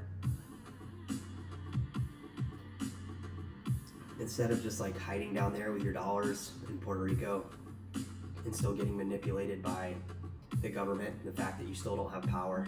Like you still don't have power down there. You can go over to St. Kitts and Roger Ver, he had a great explanation for it. He said, there's no income tax in St. Kitts. The roads are perfect. There's just a classic comparison of go to Puerto Rico, cash it out of a bank if that's what you want to do. I mean, I don't see where the fun is at if you're a longtime Bitcoin holder. Those same people, that are there. I mean, what is the idea here? Where are we going with this stuff? I don't know. Let me know your thoughts. I don't know if Vic and ℚ𝕍𝕗 are still in the house, but Dino Ponds, I don't know if you're here. River Page, I'm sure, is left. Bitcoin Jason had to go. I'm sure he's tired after coming from Australia. I mean, Bitcoin Jason, man, shout outs to you, brother. It's like a really long flight. Hopefully you rode first class. You probably did. You gotta stretch out. You have to get one of those. I've never been on an international flight though, guys. So I'm kind of a hermit here. Nothing to hide. It's just I've never been on one of those planes where you're like literally flying across the world. I heard they're a lot different. I heard they're a lot more spacious. They give you meals. You have a meal on the airplane. It's like a whole, it's like a whole entire day or night. So 17, 18-hour flight. So they make it comfortable for you. Guys, if you're here, let me know. Send me a micropayment and let me know. My QR code in the top right. So yeah, this is the after party, guys. The unofficial after party. Just want to be clear on that. It's not a real thing. Yep, somebody sent me some Bitcoin Cash. I just heard it. So thank you for whoever sent that. Definitely good to get it on a night like tonight, just because the conference and all. Got a couple little payments here. Yeah, thanks whoever sent those. Got a micro payment. Yeah, I got a couple payments here. So yeah, thanks. Thanks, guys. Seeing those little micro payments, that's like what it's all about. Like, you tell me just tell me one other way to do that right now. Even if you go to countries with banking apps, like don't tell me Zelle and all that, because there's problems. I'm telling you, if you go to like certain countries and try to log into your banking account app and try to send somebody Zelle, you're gonna have problems. It's not gonna work. It doesn't work. So make a video about how that works, and it won't happen because it does not work. Yeah, so that's cool. I mean, like, I don't know if those people that sent the micropayment, like, I can see their addresses. I can see how much money they. I can look up a lot of information, but it doesn't matter, because it's like I don't even know who it is. It doesn't I don't even know who sent me that money. So I just sit here and I'm like, okay, well, here's a wallet. They sent me the money. They could be literally anywhere in the entire world, and I wouldn't have even the slightest clue on where, from somebody that's just sitting here as a consumer. So I mean, put it all together, guys. Is this Lightning wallet where it's really at? I don't think it is. I don't think we should give our money back to the bank and just call the bank PayPal. I mean, it just doesn't make sense. But yeah, so guys, whoever sent the micro payments, very generous payment too here. I mean, again, it was only $1 US, but it gets much smaller in some of these payments. So,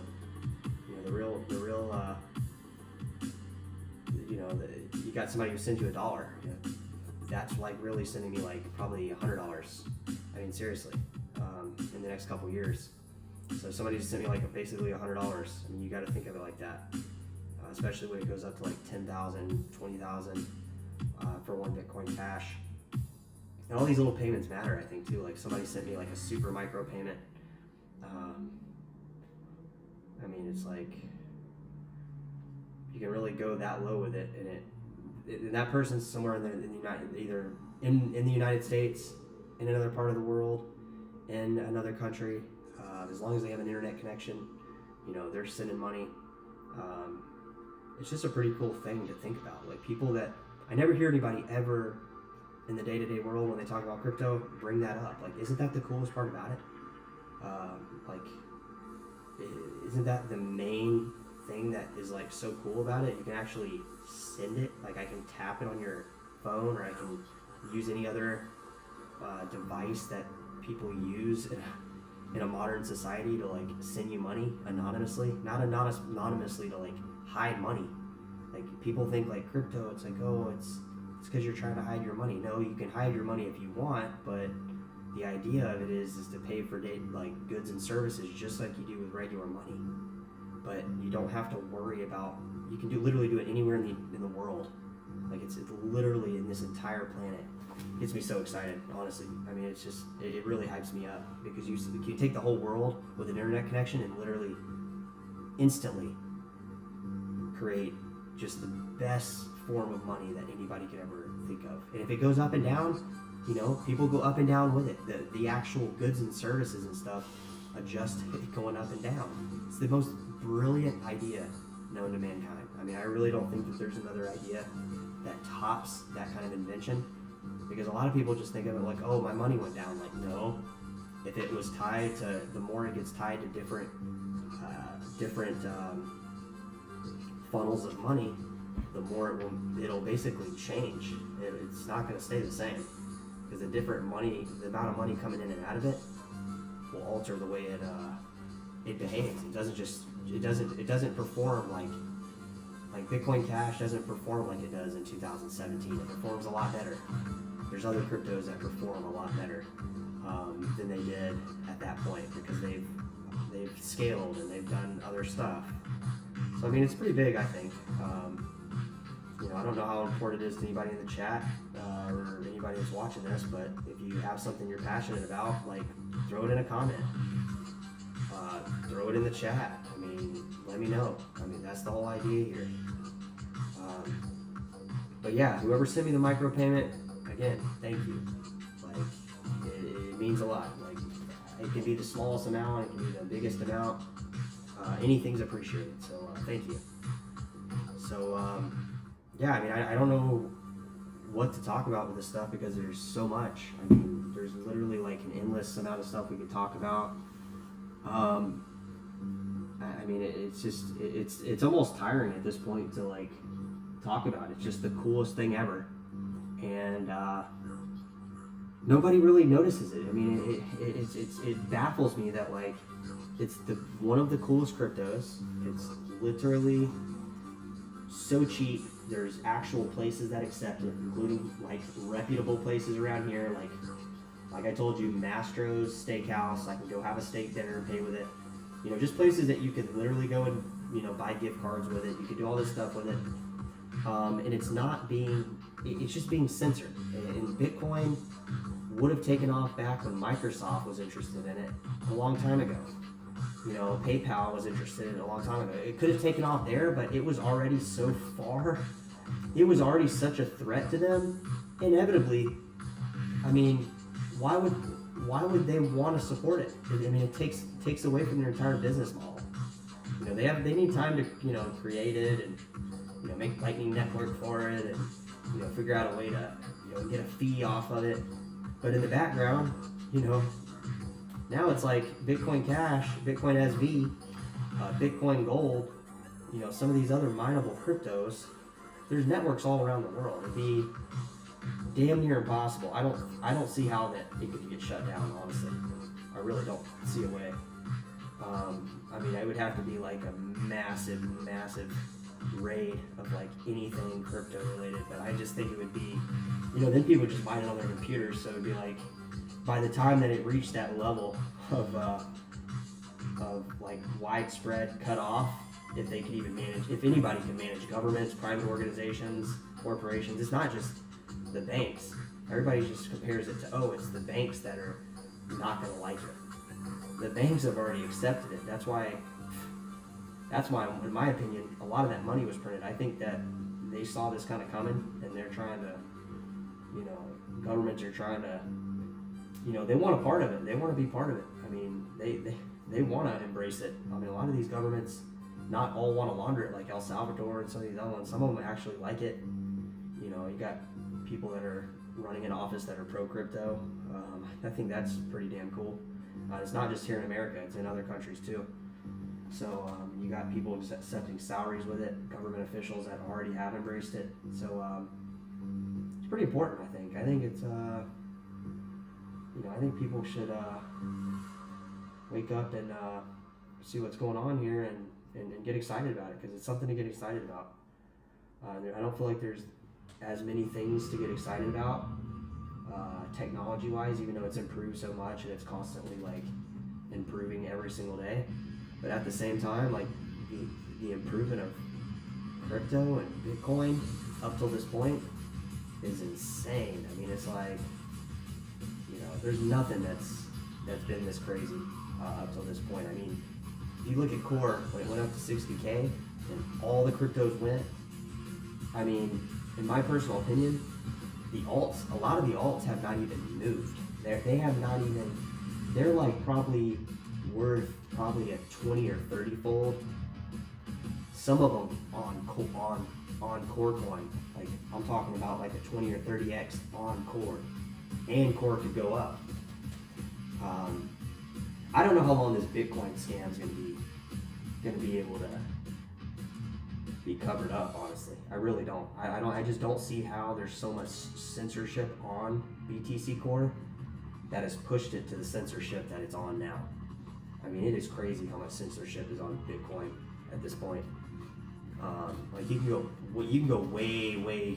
You can forget talking to SegWit to anybody that's into crypto at this point. Like if you try to go back and explain SegWit to somebody who's just getting into crypto, you're gonna confuse the fuck out of them so much that they're not gonna understand the simplest thing that you're trying to explain to them. So I don't recommend, you know, I don't recommend fighting the censorship in that respect. I think the only way to do it is Bitcoin Cash. I mean, it's literally the only way. You know, if you get these little countries, I mean, big countries too. I mean, like Australia and Bitcoin Jason, that's not a small, you know, that's not a small area. If Australia or any country takes it on, we're talking about global adoption at that point, and it's coming. It's going to be, it's going to have to have the support to scale. It has to, and if it doesn't have the support to scale, there's no way. There's no way the fees would be way too expensive, and it would just not make sense at all. You know, the speed, the fee can go up, the transaction fee can go up, but it has to be able to handle a real massive like adoption. It has to be able to handle like enough transactions where the amount it goes up, the price is like a 30-fold. Like Bitcoin Cash could easily go to 20K. Like if all those things happen, they could easily go to 20K. There'd be no way to stop it. And it could happen way quicker than Core did. That's another thing I don't understand, people don't see. The downward wedge on Bitcoin Cash, Bitcoin SVE, a lot of cryptos that haven't pumped yet, they're literally, I've been calling them since 2019, ticking time bombs. I called it on Doge. I'm not saying I want to be hyped on Doge. I sold out on Doge. I lost on Doge. I'll be real with you guys. I told you guys that. So, moving on, there's a lot of ticking time bombs in this crypto space. The Stellar Lumens. Can you imagine when Stellar Lumens goes to $1? Well, yeah, you can. You know why? Because it's already almost done it right here. It's gonna go probably to like $10 or $20. So, you know, can't zoom in on there. I'm not really familiar. Let me go back to where I'm familiar. Just please ignore the volumes on this World Coin Index, guys. It's not accurate.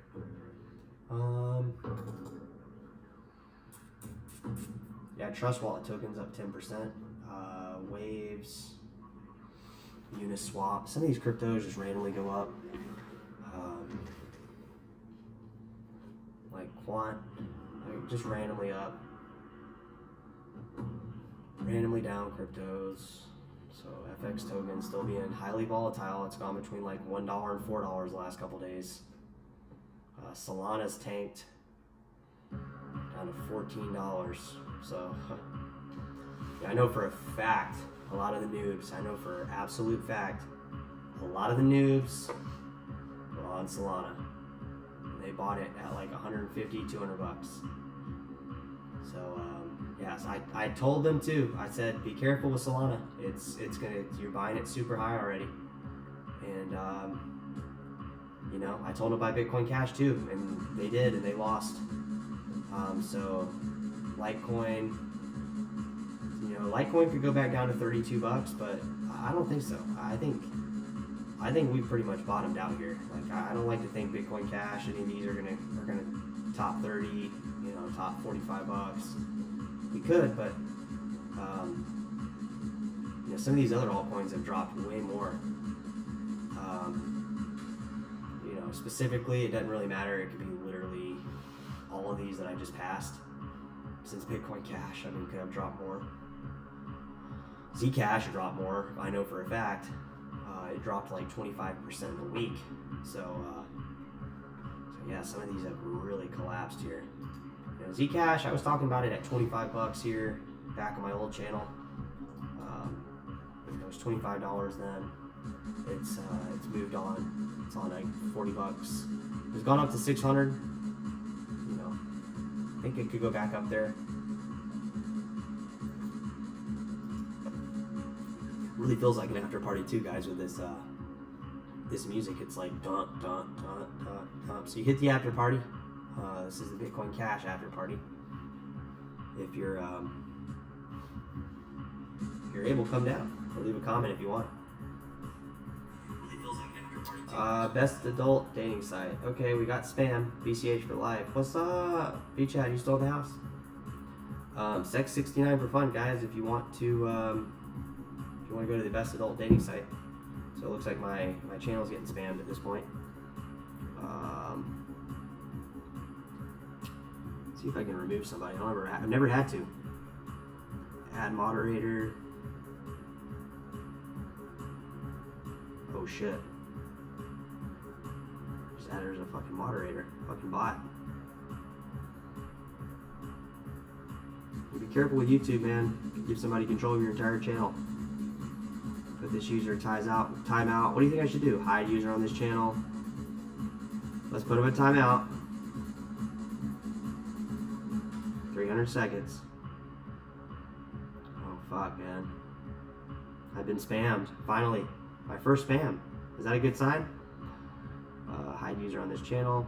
Boom. They're gone. Yep, so that's how much control you got on YouTube. So I just censored somebody. I would say likely it was a bot. I mean, just by, you know, what it was asking to do. But yeah, back to crypto. So yeah, what do you guys think? I mean, do you think these prices are a bunch of garbage or what? I mean, I know some of them were coming. Like, I mean, some of these I don't think are gonna recover. Like, I know Bitcoin Cash likely probably will recover. It'll probably go back to $300-400 bucks for a little while, then go way up from there, probably to 20 grand.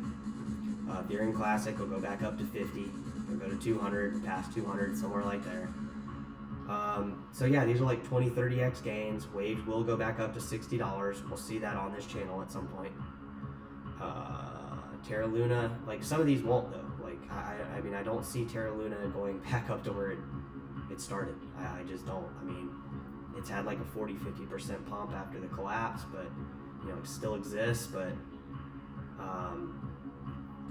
you know, I don't think it's going to perform as good as like Stellar Lumens. Maybe it'll go right back up to you know, like a 1,000,000% gain, back up to like 120 bucks or 1,000,000x. Yeah, I mean, the FTX thing is like, I mean, FTX just kind of came out of nowhere too. I mean, like they just became super big really fast with like no build out of their infrastructure. I feel like it felt like when CZ made Binance, it was a little bit slower process. I mean, I could see how the process could improve and maybe be a little faster, but it was just like he went from like nobody to like, you know, the man within about, you know, a year, it felt like. And I think that's something that's really important because I mean, you know, more power to him. I mean, I don't think it's, I don't blame, I wouldn't like, I'm not one of those people that's mad about FTX. Like, maybe the idea with FTX was, okay, just trade the money you want to trade there and then get it off immediately. You know, I don't know if people have their whole life savings on FTX, but that's not the idea that I would tell anybody. But yeah, Terra going back up to $100. I mean, I really highly doubt it. Could it go past $100? Sure. Could it go to 1,000? Sure. But I mean, I just don't think so. I think this is like a BitConnect project, like BitConnect or something like that. So I just don't think that it's, yeah. I mean, Dogecoin. You know, what do you guys think about this coin? You know, I like it. I mean, it's a cool coin. Ripple, Polygon. I mean, some of these are new, like Solana. I mean, this one's collapsed too. You know, this one has collapsed a good bit. $200, $250 down to $14. Fail. I know a lot of people that bought it like right here. They thought Solana was so cool, the coolest thing since peanut butter. I mean, seriously, this is where they bought Solana. Thousands and thousands of US dollars worth nothing. Worth nothing. Bitcoin Cash has gone down too, but there's some cryptos that are just being suppressed more, I think, that are maybe for the short term, that are probably liabilities for financial markets. I mean, they're disruptions enough where, you know, there's a lot of pressure, downward pressure on a lot of these coins, even from exchanges like Binance, like Bitcoin Cash. Like people, they're trying to sit them in timeout, and they do have a little bit of a pull. Like some of this stuff, some of these entities have a large enough pull where, yeah, they're hurting the price of Bitcoin Cash, the crypto market. Of course. Maybe 10 to 14. Yeah, I mean, are you talking about Bitcoin Cash going to 10 or 14K? Oh, you mean 10 or 14 BTC? Yeah, I mean, Bitcoin could go back under 10K. 10K is just a middle support level for Bitcoin Core. Bitcoin Core could theoretically go to zero. Not really zero, but, you know, like less than a penny here. You know, similar to what Solana did. There's no value in it. It doesn't do anything. The only reason it's being propped up is because people are just holding their money there for now. They'll move it, I think. They'll at least move some of it, and that'll shift the water a little bit. Because right now it's just, you know, a lot of people that buy Bitcoin just don't trust any of the other cryptos. Honestly, they don't trust Bitcoin Cash. They haven't looked enough into it yet. They just know that, you know, they have their Bitcoin. That's the only one. But a lot of these are actually really good cryptos that are safe. You can store them offline even Ripple. I mean, some of these, like Ripple's doing pretty well actually. Like it went up and then you know, it came all the way back down. But yeah, I mean, it went up for, you know, almost 100%. Came all the way back down, and it's still up from like where it was at. See it, like, I mean, even on these little minute, you know, I don't have to like pull out a technical indicator. It's very simple. Here's the years. It's the X and Y axis, guys. So I mean, it goes like that. It has not came back down to like some of these levels. But we have to remember one thing too. One thing's really crucial with Bitcoin Cash, because you could arguably say, you know, Bitcoin Cash has already came down to like levels after the fork of BSV. That is true. And that is why it's sitting down behind this, like under this level from the massive pump. We don't see Bitcoin Cash back here. We really don't, because back here we existed in the form of BTC, so we don't even see it. But if you were to see it, that's what you'd see. That'd be that'd be the movement you see. So I anticipate like Ripple probably going to like probably $30, probably at some point here. It's probably pretty soon, like anywhere from Christmas to like the next 3-4 years. It has to be no specific time. I'm not putting a specific time on it because it's not a factor I'm really concerned about. I really firmly believe, and I'm not just in denial about crypto just because it's down. I mean, a lot of people are, but when you see like Ethereum sitting at 1,200, you see Core still sitting at 16,800, which is ridiculously just funny. I mean, that just makes you know how much money is really in crypto. Dogecoin still at 9 pennies. I mean, the money's still there. It's right there. Just shifted over to some of this stuff. It's going to probably come back to some of these altcoins, I think, like Litecoin, Cardano, I think will go back up. EOS, Bitcoin Cash is probably going to go way up because, like I said, we see Bitcoin Cash right here, and a lot of people don't remember this was BSV. This was the fork. So once the fork happened on BSV, it pushed Bitcoin Cash. Bitcoin Cash would be sitting about like right here if there was no fork. Like that would be the support line on Bitcoin Cash, in my opinion. It'd be like, okay, no, it'd be like right here. Might go a little lower. Like where that red line is would be the where this timeline mostly would exist, just a little bit higher, and it would be brought up. This wouldn't be there.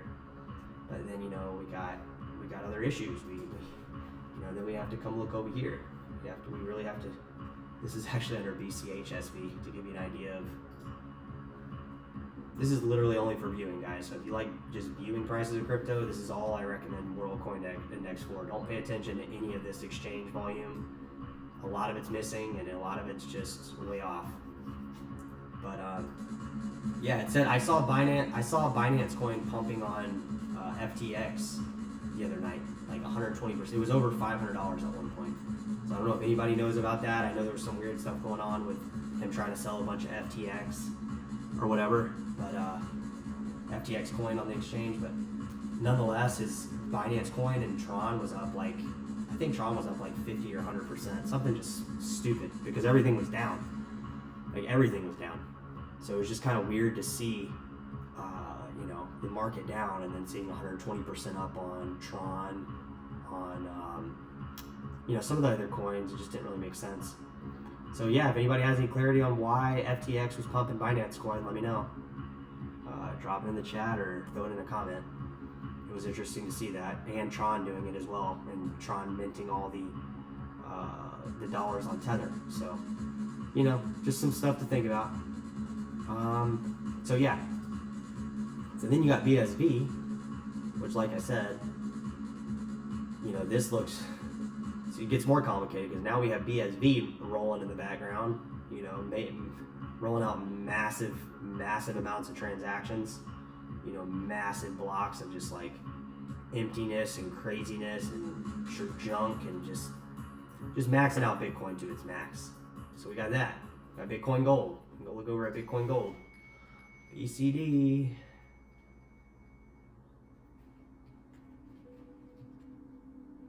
Bitcoin Diamond.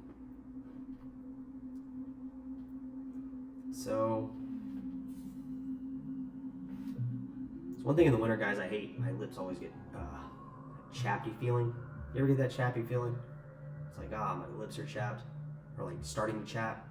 It's really annoying. I don't know how you guys in Minnesota do it.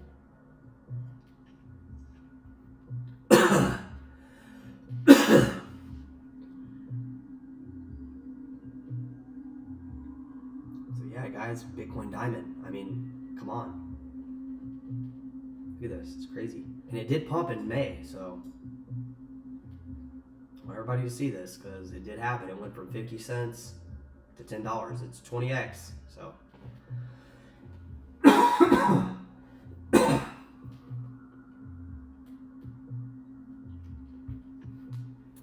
choking on water.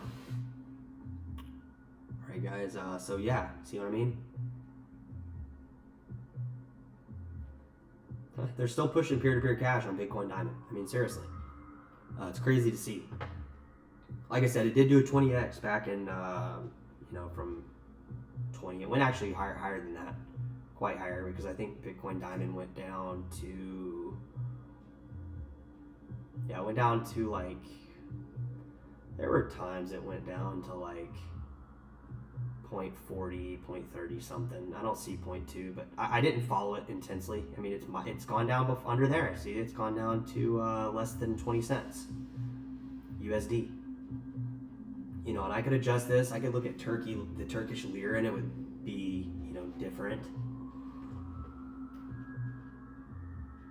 Yeah, I know, lots and lots of chapstick. I know, man. I hate putting chapstick on too, because then I'm like walking around with a bunch of like my lips glossed.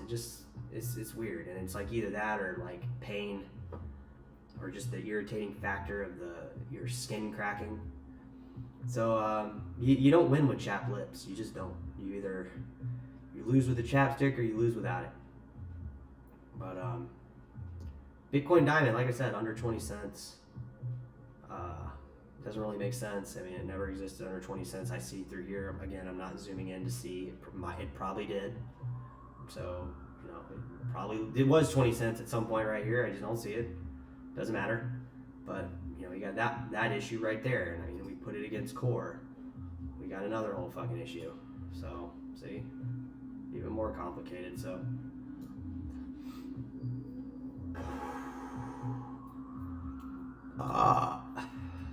Belchy Welch. What? So yeah, I mean, you got this whole paradigm. It's this whole damn crypto thing. It's you know, pretty intense, pretty crazy. I don't recommend jumping in here and trying to trade it like you would a stock. You know, stock traders come in here and get crushed. Download your meditation videos. So Uninterrupted. yeah, I mean, traders come in here literally and get crushed. I would not recommend trading it. But yeah, I mean, you got all these different cryptos. We got Bitcoin Gold. So you got tons of different cryptos, and Bitcoin Gold's like, look at this. It's so weird how it moves. Like, look at it against core for a whole month. Look at it for a week. It's like nothing. Here was that the other day that when it dropped, you know, it almost audits core. It's weird. Audits core and then moves up. So yeah, I mean, we could see massive.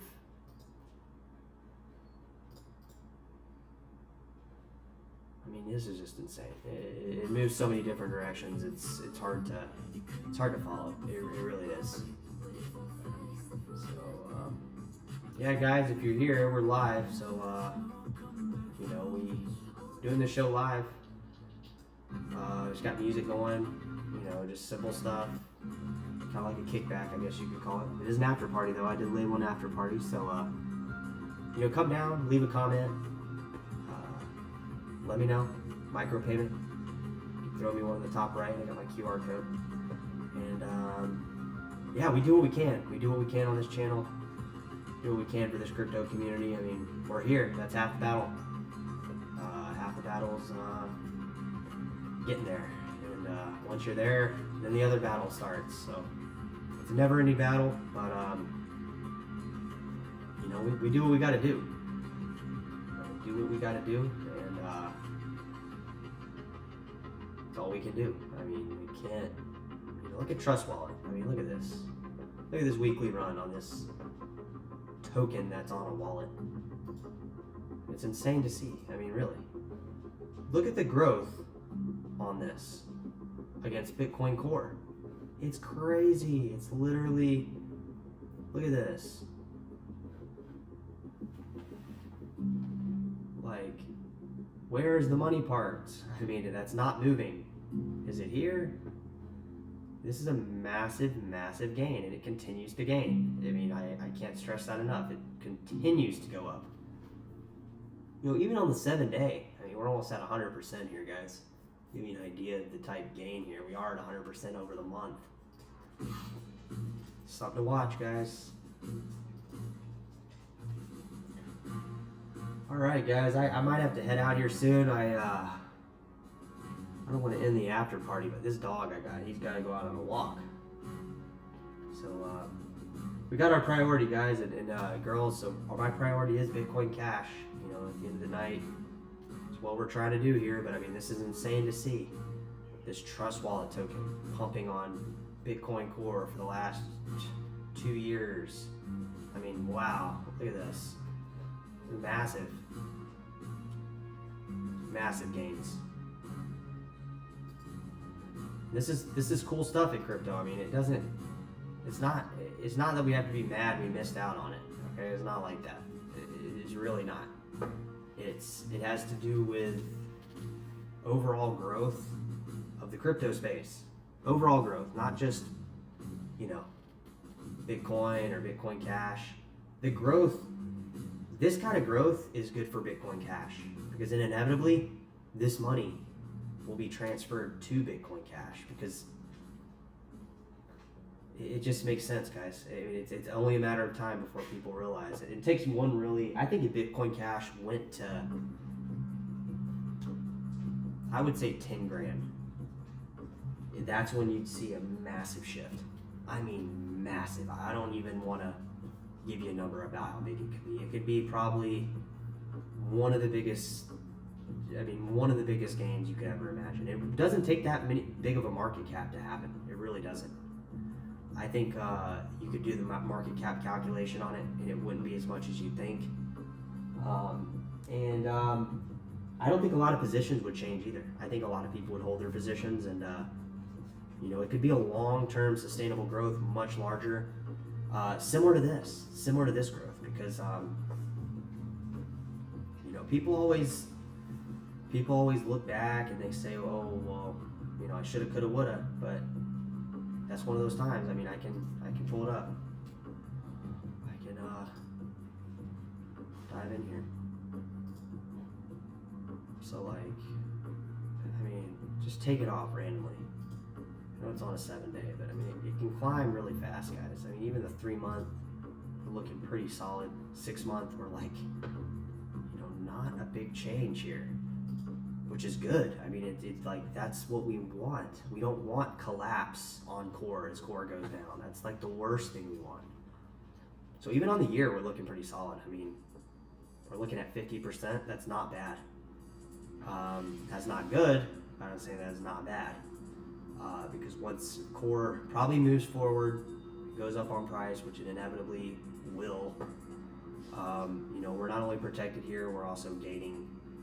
We'll reverse here pretty quick, and it'll be basically just probably a pump to probably here.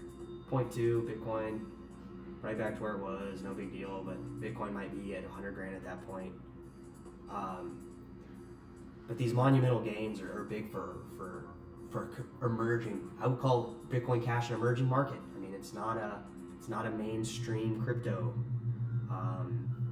It's been censored. People in the crypto community have purposely tried to oust it off exchanges. Nobody in Bitcoin's claiming to fucking be Satoshi. Nobody. There's not one person. There's nobody in Bitcoin. There's arguably one person in Bitcoin SV. And who cares? I mean, it doesn't matter. It's not the whole community. So once these communities kind of just branch off, like Bitcoin Cash has done, other communities have done, you start seeing these monumental shifts in price. Like right now, I mean, it's simple. I mean, it's not hard to figure out. It's not rocket science. It's just how communities branch out. So it's all of that. So yeah, I mean, right now, I would say Bitcoin Cash's true value is about $3,200. That puts us right about here. Right about here. And we're gonna have these weird shifts too. It's not gonna be like last time where it's we have to wait for Bitcoin Core to go up and then Bitcoin Cash goes up to that was before. That's not what's probably gonna happen the next time. On a lot of these, on a big amount of these altcoins, there's some major action gonna happen on these altcoins. And some of them have already done it. There's been some that have moved already, but I would say the amount of momentum behind some of these coins that's been suppressing them for years is about to change. And nobody can really stop that from happening. It's inevitably going to be happening. Dash had their halving this year, so yeah, like, look at this. If some of these coins do the same thing, like, we're looking at massive prices, guys. We're looking at like $1,600 Dash. We're already sitting there. Like, we're sitting at like what, 20? That'd be 2,000. I'll give you an accurate price here. So approximately, what are we at with core? So yeah, the prices are not far from what you have to understand here, guys. And I'm not probably explaining it right.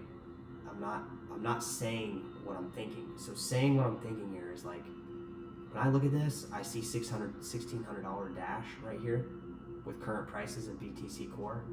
And I know in my head, we're not at those prices right now with Dash. We're much lower. Where Dash is like $40 or $39 or less. What is it? Let me just confirm it. It's $35.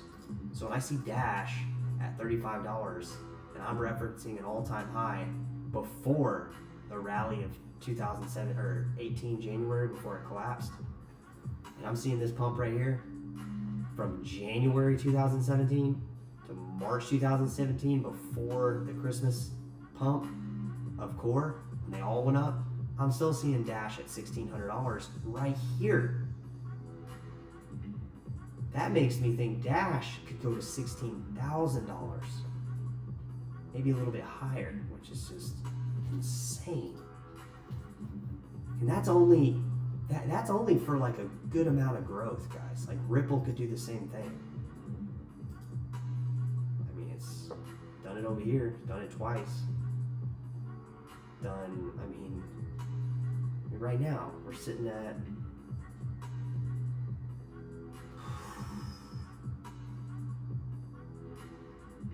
we're sitting at like almost $3.50 USD, $3.50. $3.50 already on Ripple down here. Now we know Ripple went to like $2 here. So what's Ripple worth? Like 30 bucks? Holy shit, like, it's insane to think. I mean, I hate to cuss here, guys, but it takes the breath away, because it's like, is Ripple worth, like, you're saying Ripple is worth like $20 or $30? I mean, yeah, if we're referencing the pumps, that's what I'm kind of saying, yeah. You can look at it on ETH and it's the same thing. You can reference other points and put it all together. I mean, look at this. There's your validation right there. I mean, look at that, December 2018.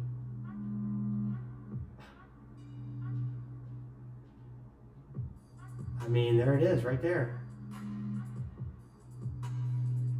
There it is right there. That's insane. There's your safety net. And put the prices together, guys. I mean, we went from all-time highs to Dookie after the fork, after the Bitcoin Cash and Bitcoin SV fork, and now we're sitting down here on Ripple. Fuck, Ripple could be worth 60 bucks. Yeah, let's just double it, because that's just how big of a difference and concerning that is. I mean, I'm not being impractical here. If you go back and you look at the prices on a lot of these altcoins like Neo, I mean, you gotta remember, Neo went all the way back to Ant shares. So the price was even like way lower than Neo compared to where it's at with Ethereum and Bitcoin Core, which are the two prices I'm comparing right now. So same thing with Neo. Check it out. Look at that. That's on ETH. Same thing, December 2018. So here's after the rally. Not what you think, but look at that. Look how much drop that is. Drop action. It's not bad, guys. It's actually quite good. It secures the network big time.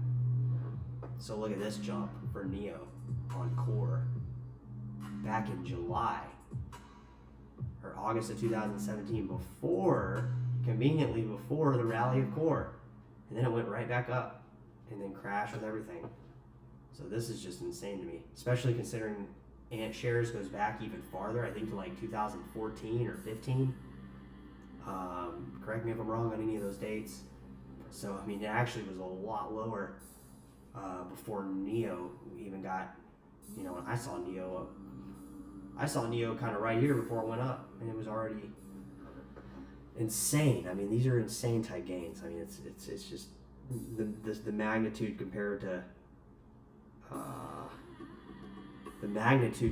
like any traditional investment is nowhere near this. I mean, I'm just being honest.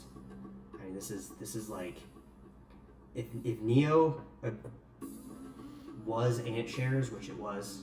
I'm not asking you. I'm not asking a question. ℚ was ℚ, so it went back all the way here. Same trend. We're talking ℚ was like, I mean, my gosh, like 1/10 of a penny. I mean, seriously, not 1/10 of a penny, like a millionth of a penny, or yeah. I mean, we're at like if it was at 2014, we're talking like a millionth of a penny, literally. I mean, we're going back to when Bitcoin was like under $1,000, $30. That jump from 30. I mean, go back and piece it together, guys. There's massive, major pumps here, and they're all like it's not like it's a growth pump. Like it moves with core. Like this one moved down with ETH, but not with Bitcoin Core. There's 3 pumps. 1, 2, 3. It's that easy. 1, 2, 3 in this course of time. It went down, right? It went down with core, everything went down. So what? Where is this fucking money? Like, where is this money at this point? It gets cycled back around.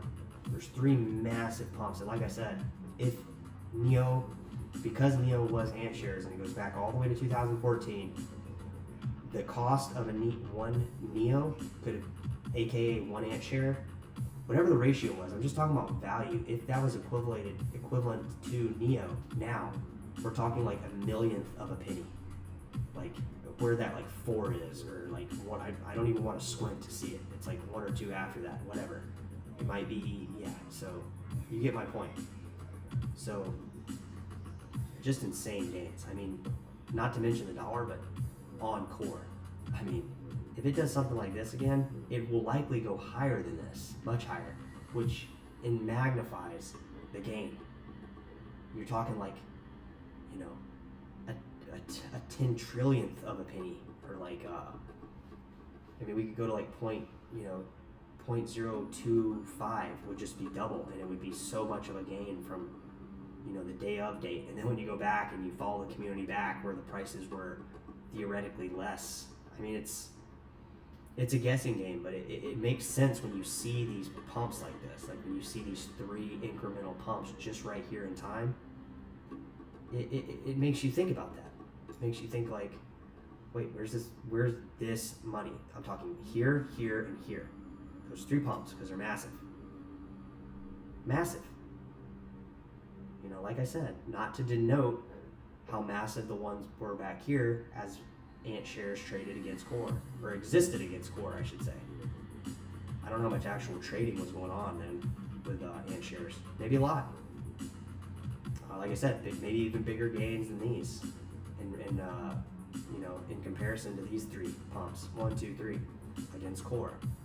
So I know it's theoretical stuff, guys. I know it's not like anything that's set in stone, but what is set in stone is these 3 major price pumps, which is that much is true for sure.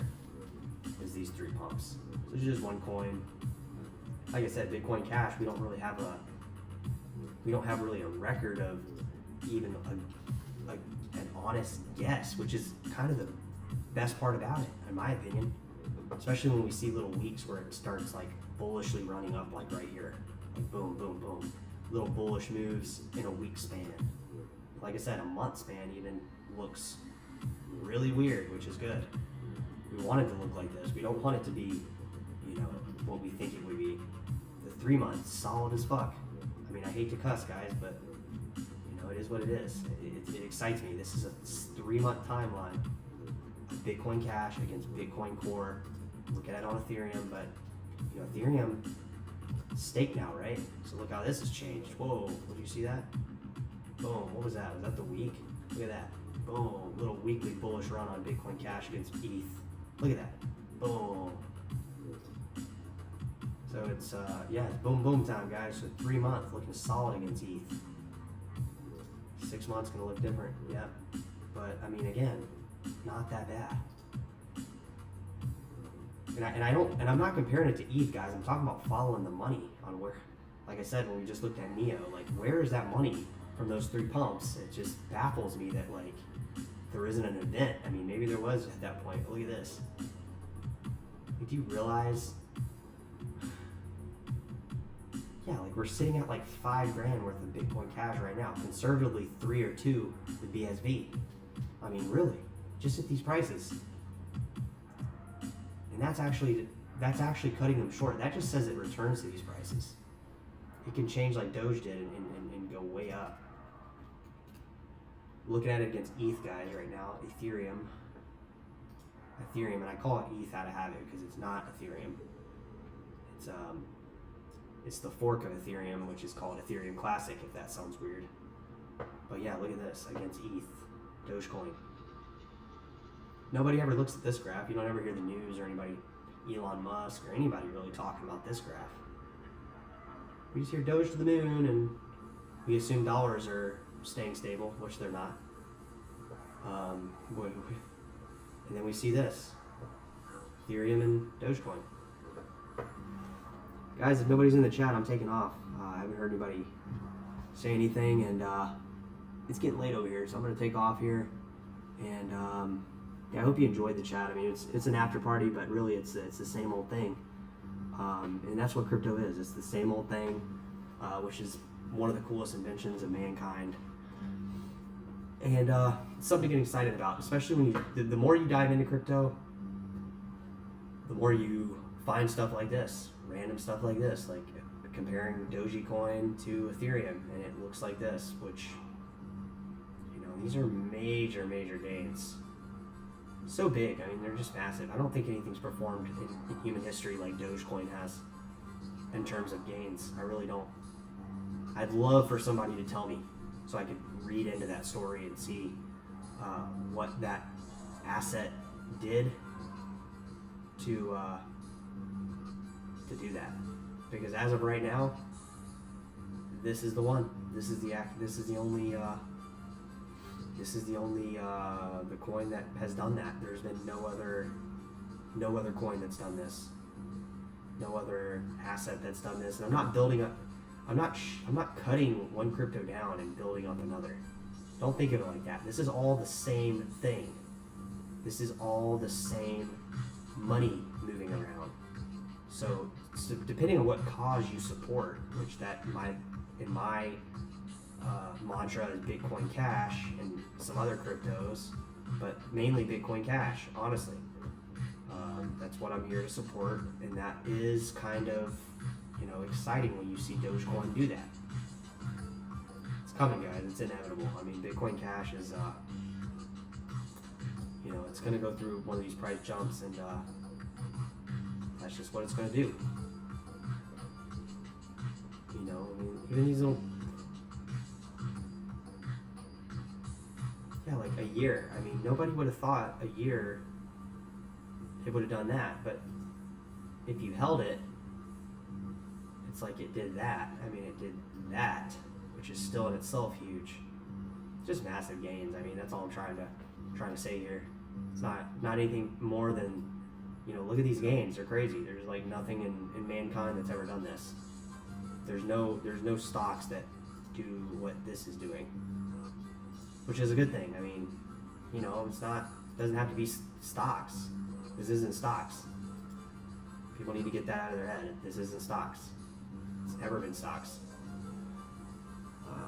Guys, I'm going to take off here. It's been awesome, but I've been on here for a while now, and I'm getting a bit tired. So if you came to the chat, thank you. I do got my QR code in the right-hand corner, and I did receive some micro payments, so and some you know, just good payments. Thanks for sending that. That's really cool. yeah, and then you guys free to drop me a comment, you know, like the channel, whatever. Try to start making more of these videos, and you know, I enjoy making these videos, so I'll try to make more of them as soon as I can. It's the whole idea, right? Make as many videos as you possibly can, and yeah. So if you read anything on crypto, it's like FTX collapse, blah blah blah. It's like you don't hear one thing about Bitcoin Cash.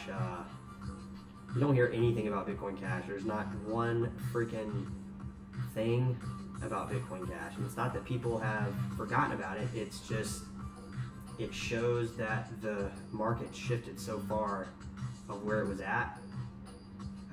Like not even too long ago, like last May, like what, May of 2021, it shifted that much just because nobody's talking about Bitcoin Cash conference at all anywhere.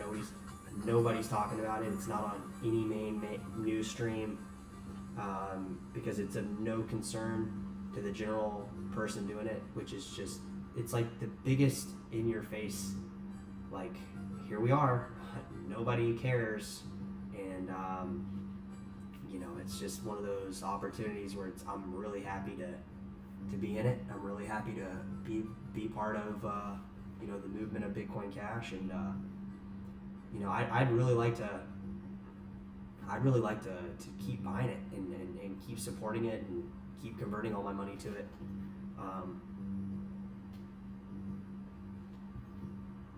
Because I think it's what the best thing for me, you know, it's my best, the best investment for me. You know, I think of it as investment because, you know, me investing my money is very conservatively. I don't want to, you know, I'm not, you know, just because I can handle the volatility of Bitcoin Cash, that doesn't mean I'm like, hey, like I want to go gamble. Like I'm not going to go gamble. If I want to gamble, I'll buy an altcoin. I'll buy like a couple $100 or something. I might hold it, I might sell it, whatever, you know, whatever.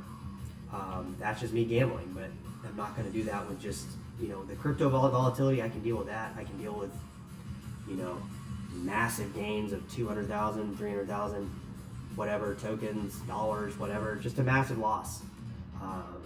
I can take all that, no problem. I just want to be, you know, I want to have my coins. I don't want to risk them on an exchange or, you know, let a bank hold them, or I don't need somebody to hold my money. I'm a grown man. I can hold my own money. I don't need to be like, oh, hey, can you hold my money for me? I don't know what to do with it. I don't know how to keep control of it. Can you hold it and maybe lend some out or gamble with it or devalue it or whatever you want to do with it? I'm gonna let you hold it. No, I'm gonna hold my own money, and you know, I don't need, just because I can deal with a little bit of volatility on where my money's at in that moment. I'm not too concerned about where it's really at, because I know in the hands of crypto that, yeah, so what? I'm down, you know, to some people would be absurd numbers. So they would be like, oh, like, what do you mean you're down that much? You didn't take the money? I could have taken the money. Yeah, I could have taken the money, and then, you know, something could have happened with the money. It wouldn't be in crypto. So wherever crypto moves at that point, then I have to adjust and say, okay, what positions am I getting in now? What am I doing now? You can't just dump a whole bag of crypto, massive bag, and expect your position to potentially get washed out. Crypto moves on without you. It doesn't wait for you to, you know, get down or move your little hand and hope you get in again and do that little thing. Oh, I'm going up, I'm going down. No, you sell your crypto, you lose your fucking position. That's it. That's it. I mean, yeah, a lot of people lost on Doge. I don't know a lot of people who made money on Doge. Most people lost. I didn't lose on it, but I sure as hell missed out. And at the end of the day, I'm not willing to take that risk on a lot of these coins. So yeah, I'm not going to trade my coin. I'm not going to dump my coin. No point. I mean, it just goes up and down, whatever. Ethereum on. Look at ETH. Whoa, what the fuck is this? Is this ETH on ETH against the exchanges? This is the type of shit I'm talking about. What is this, a heart monitor? Like, what is this shit? Like, seriously, what is this shit? Stable coin on the exchanges on ETH? This is scary. Ooh, yeah, this is weird. So think about it like this. This is actually a lot of the reason I like doing these chats. I think of it differently too. I didn't think about this. Like, yeah, there's, you know, this coin trading against that coin. Theoretically, every single coin is trading against every single coin. You know, ERC20 tokens, it gets a little complicated, but you see my point. But then you get exchanges trading against the coins. So how does that work? Well, I don't know how it worked right here, but it looks a little weird. Down here it looks a little weird. So I mean, it looks a little weird, right? So yeah, I don't know. This is just World Coin Index. A lot of the real volume's not even displayed here, so you'd have a lot more. Yeah, see, Bitcoin doesn't even show it. Oh, this is Bitcoin against ETH. I'm sorry. So Bitcoin against Bitcoin. Yeah, it doesn't even show the exchanges. What the fuck? So weird. So yeah, maybe this is some type of censorship, but you know, it's not on Ethereum either. But I wouldn't be surprised if it was some type of censorship, because I know for a fact you switch this to anything else.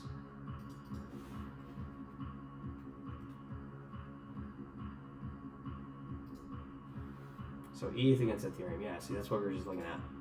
So yeah, maybe it might go down to censorship on even sites like World Coin Index, guys. Literally, that goes back to Bitcoin censorship. Didn't display any of the Bitcoin markets, and I mean, maybe I'm reading too far into it. I'm just trying to point it out. It's possible, guys. I mean, if you disagree with me, I'm definitely open to corrective criticism. Feel free to call me out on anything that may or may not be accurate. I don't claim to. Bitcoin collab, what's going on? I don't claim to know everything about everything. I'm open to learning. I'm not this like Neanderthal that's gonna try to come on here and, you know, act like he knows everything. I openly tell you, I do not know most stuff regarding. Well, I would say a lot of stuff. I wouldn't say most stuff. I would say I know more than normal about crypto, but I'm not like enough to say I know a ton about crypto. I don't think that's fair. I know a pretty good amount about crypto. I think that's fair. Anyways, but what I was trying to point out, Bitcoin markets censored on World Coin Index. I mean, I just don't get it. You know, I really don't. So unfortunately, that's the only ones I can see. There's not a way to. There's not a way for me to go back and see any other coins, because unfortunately see nothing. So you don't get to see how the exchanges are trading Bitcoin around. I can see it on Ethereum, but since Ethereum is proof of stake, it even kind of makes your brain kind of go, well, wait a minute. Does it really matter what the exchanges are doing? Not really. It just matters who's holding the most Ethereum, really. And you're not going to see that action from this point of view. So this is against Bitcoin, Core, Ethereum. So yeah, after party, guys. You're not gonna hear about this stuff pretty much anywhere. I mean, I don't know anybody who's talking about this kind of stuff. Not that this is cool, but I mean, it's just, I don't think you're gonna hear about it. So here's the exchanges trading Ethereum, which is crazy. These are pretty big jumps. It's kind of weird right here. When you look at this, like, what the hell? Because this is, I mean, again, this is not every single, well, for the most part, this is a lot of the big exchanges. So this is all that really matters, I would say, at least for this particular coin. Let me be clear on that. If I was looking at a different function of another coin, another coin on another exchange, it might matter. But because this is all that matters. It's got the volume from the major players. Now, hopefully these are accurate. That's taking into account these are at least accurate for those numbers, for in terms of Ethereum. But this is kind of weird, right? I mean, this jump regardless had to exist. Binance and Coinbase and OKX and HitBTC are all on here. Dcoin, crypto.com, so at least has to have enough volume to register that, which is a little weird. Because this is all the volume, I'm just saying, for a day. You know, this is a massive jump for this system, I think, right? And I would expect, if this exists and Ethereum doesn't start being censored, which is kind of funny. You know, Ethereum could be censored too, just like Core at some point. I mean, what could stop anybody from paying to do that?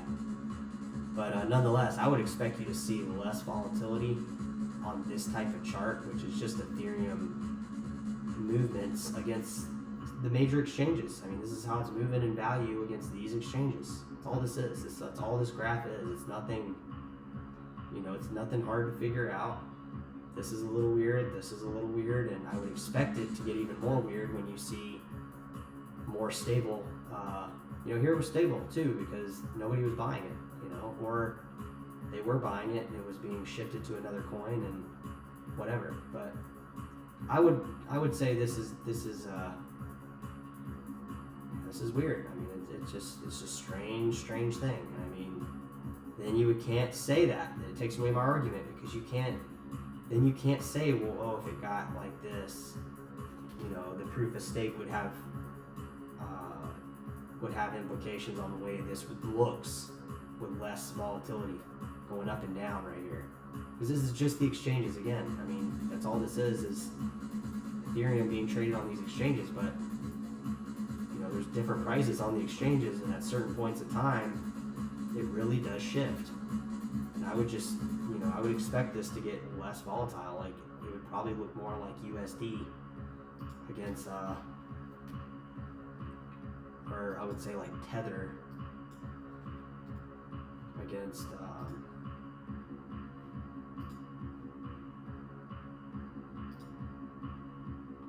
wait, what am I saying? Hold on. Let me backtrack here. I'm getting a little too ahead of myself. No, Tether against the dollar. Yeah, what am I talking about? Tether.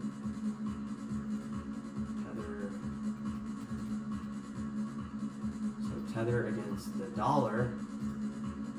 But let's do it against USDT. Let's do so even Tether against USDT. So try to see the function here, because this is it's a function, guys, because it looks so much different against what the price is showing. Like, these are massive jumps for this kind of, this is the exchanges, right? Trading Tether, right? Here's a little buy right here, right? A little buy, massive, but it's actually a massive buy, right? Because it's like, wait a second, did they just print a bunch of Tether right here? Because the prices dropped, right? So that's the type stuff, man. It's not just, oh, Ethereum's up one day, Ethereum's down one day. Like, no, let's look at it a little bit. This is Tether against USDT. This is Tether too. These are both Tether, right? USDT, Tether. That's Tether, that's the ticker. So what I'm trying to say here is, look, this is Tether. This is Tether. This is the same thing, right? We can agree on this is the same thing. Everybody in here, in the chat, and if you're catching this on a rerun, Big Collab, thanks for coming in. B Chad, thanks for coming in. Vic and Vic and Dino Ponds, I don't know if you're still here, but so check it out. Tether, these are the same thing, right? Here's the exchanges. They're printing Tether right here. This is a massive print of Tether. This is when the market went down, right? We can agree that this, you know, this market been going kind of down, and you know, it went up, then it went down for a bit. So look, boom, look at that. So with that. Did that money go away, or did it just get printed in Tether and then get traded around? Look at that. You know, it wouldn't seem so odd if it wasn't just massive like that. Like if it was just a little bit of a, you know, let's say an exchange went offline, but we also just had the collapse of FTX too. That's what's also really weird. It makes this even like, well, is it that or is it FTX? We don't know. Nobody knows. We know it's still around, it's still moving. I mean, even on the year jump, it's like, who printed all this money? Which exchange did all that? Why is a massive jump right here? Where's all this money coming from right here? Because the prices of crypto went down, right? It's a big jump. I mean, and if you go back to the history of crypto, boom, it's even, it's worse. It's actually, crypto's getting more stable is what this shows. Even on a stable coin. This shows a lot right here. This shows that crypto is really stable, even comparatively to the dollar. I mean, really. I bet if you put this against spinning power, you'd see that even more. Like it's even more stable than a dollar, and it's a stable coin. But it just shows the massive, a bunch of tether was printed right here, and I don't know where it came from. So let me know. Throw it in the chat. Take off here in a minute, guys. I'm getting to that point here, so that's about all I got tonight. Send your boy some love. Throw him some QR money. QR code in the top right. I guess the question of the night is, where the hell did all this money come from right here? Where did this tether print come from? The biggest one we've had probably in 6 months, a year, at least a year. So I don't know. Drop it in the chat. Let us know where it came from. We don't know what's going on here. Is this FTX? Is this like some kind of desperate attempt to save FTX? What is this? Because we are looking at tether against tether. So really we're looking at tether against these exchanges and how much tether there is, right? We printed more right here. Boom, there it is right there. Most in a year, guys. So it's pretty huge.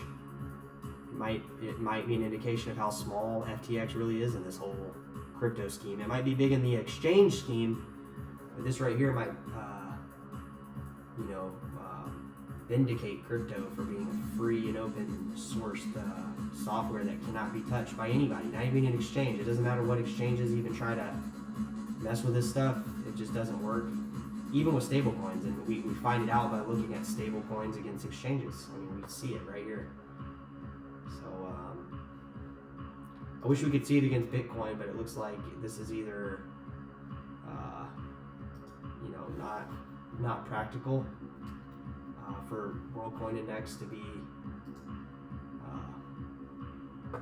I wouldn't expect this to be censored, but it looks like it is. No markets for it, nothing to see. So yeah, this is real stuff, guys. I don't know. This is censorship right here. It's pretty crazy.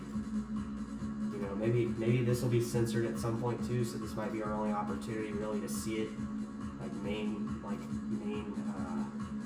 mainstream censorship from like big coins like Ethereum. Like this could be the next one, because there's nothing else to even look at other than Tether. So those might be the next two. Yeah. 2018. May 2018. If anybody knew 3 years later that would be the move, whoever was up here knew it. And we might be riding it all the way down. We don't know, guys. It's crazy to think about. These are exchanges, so we don't know. Just kind of trying to protect our coin. All right, guys, I'm out. Later. Shutting down the chat. See you later, guys. Appreciate you coming out. The after party's closed. We don't know where you gotta go, but you can't stay here.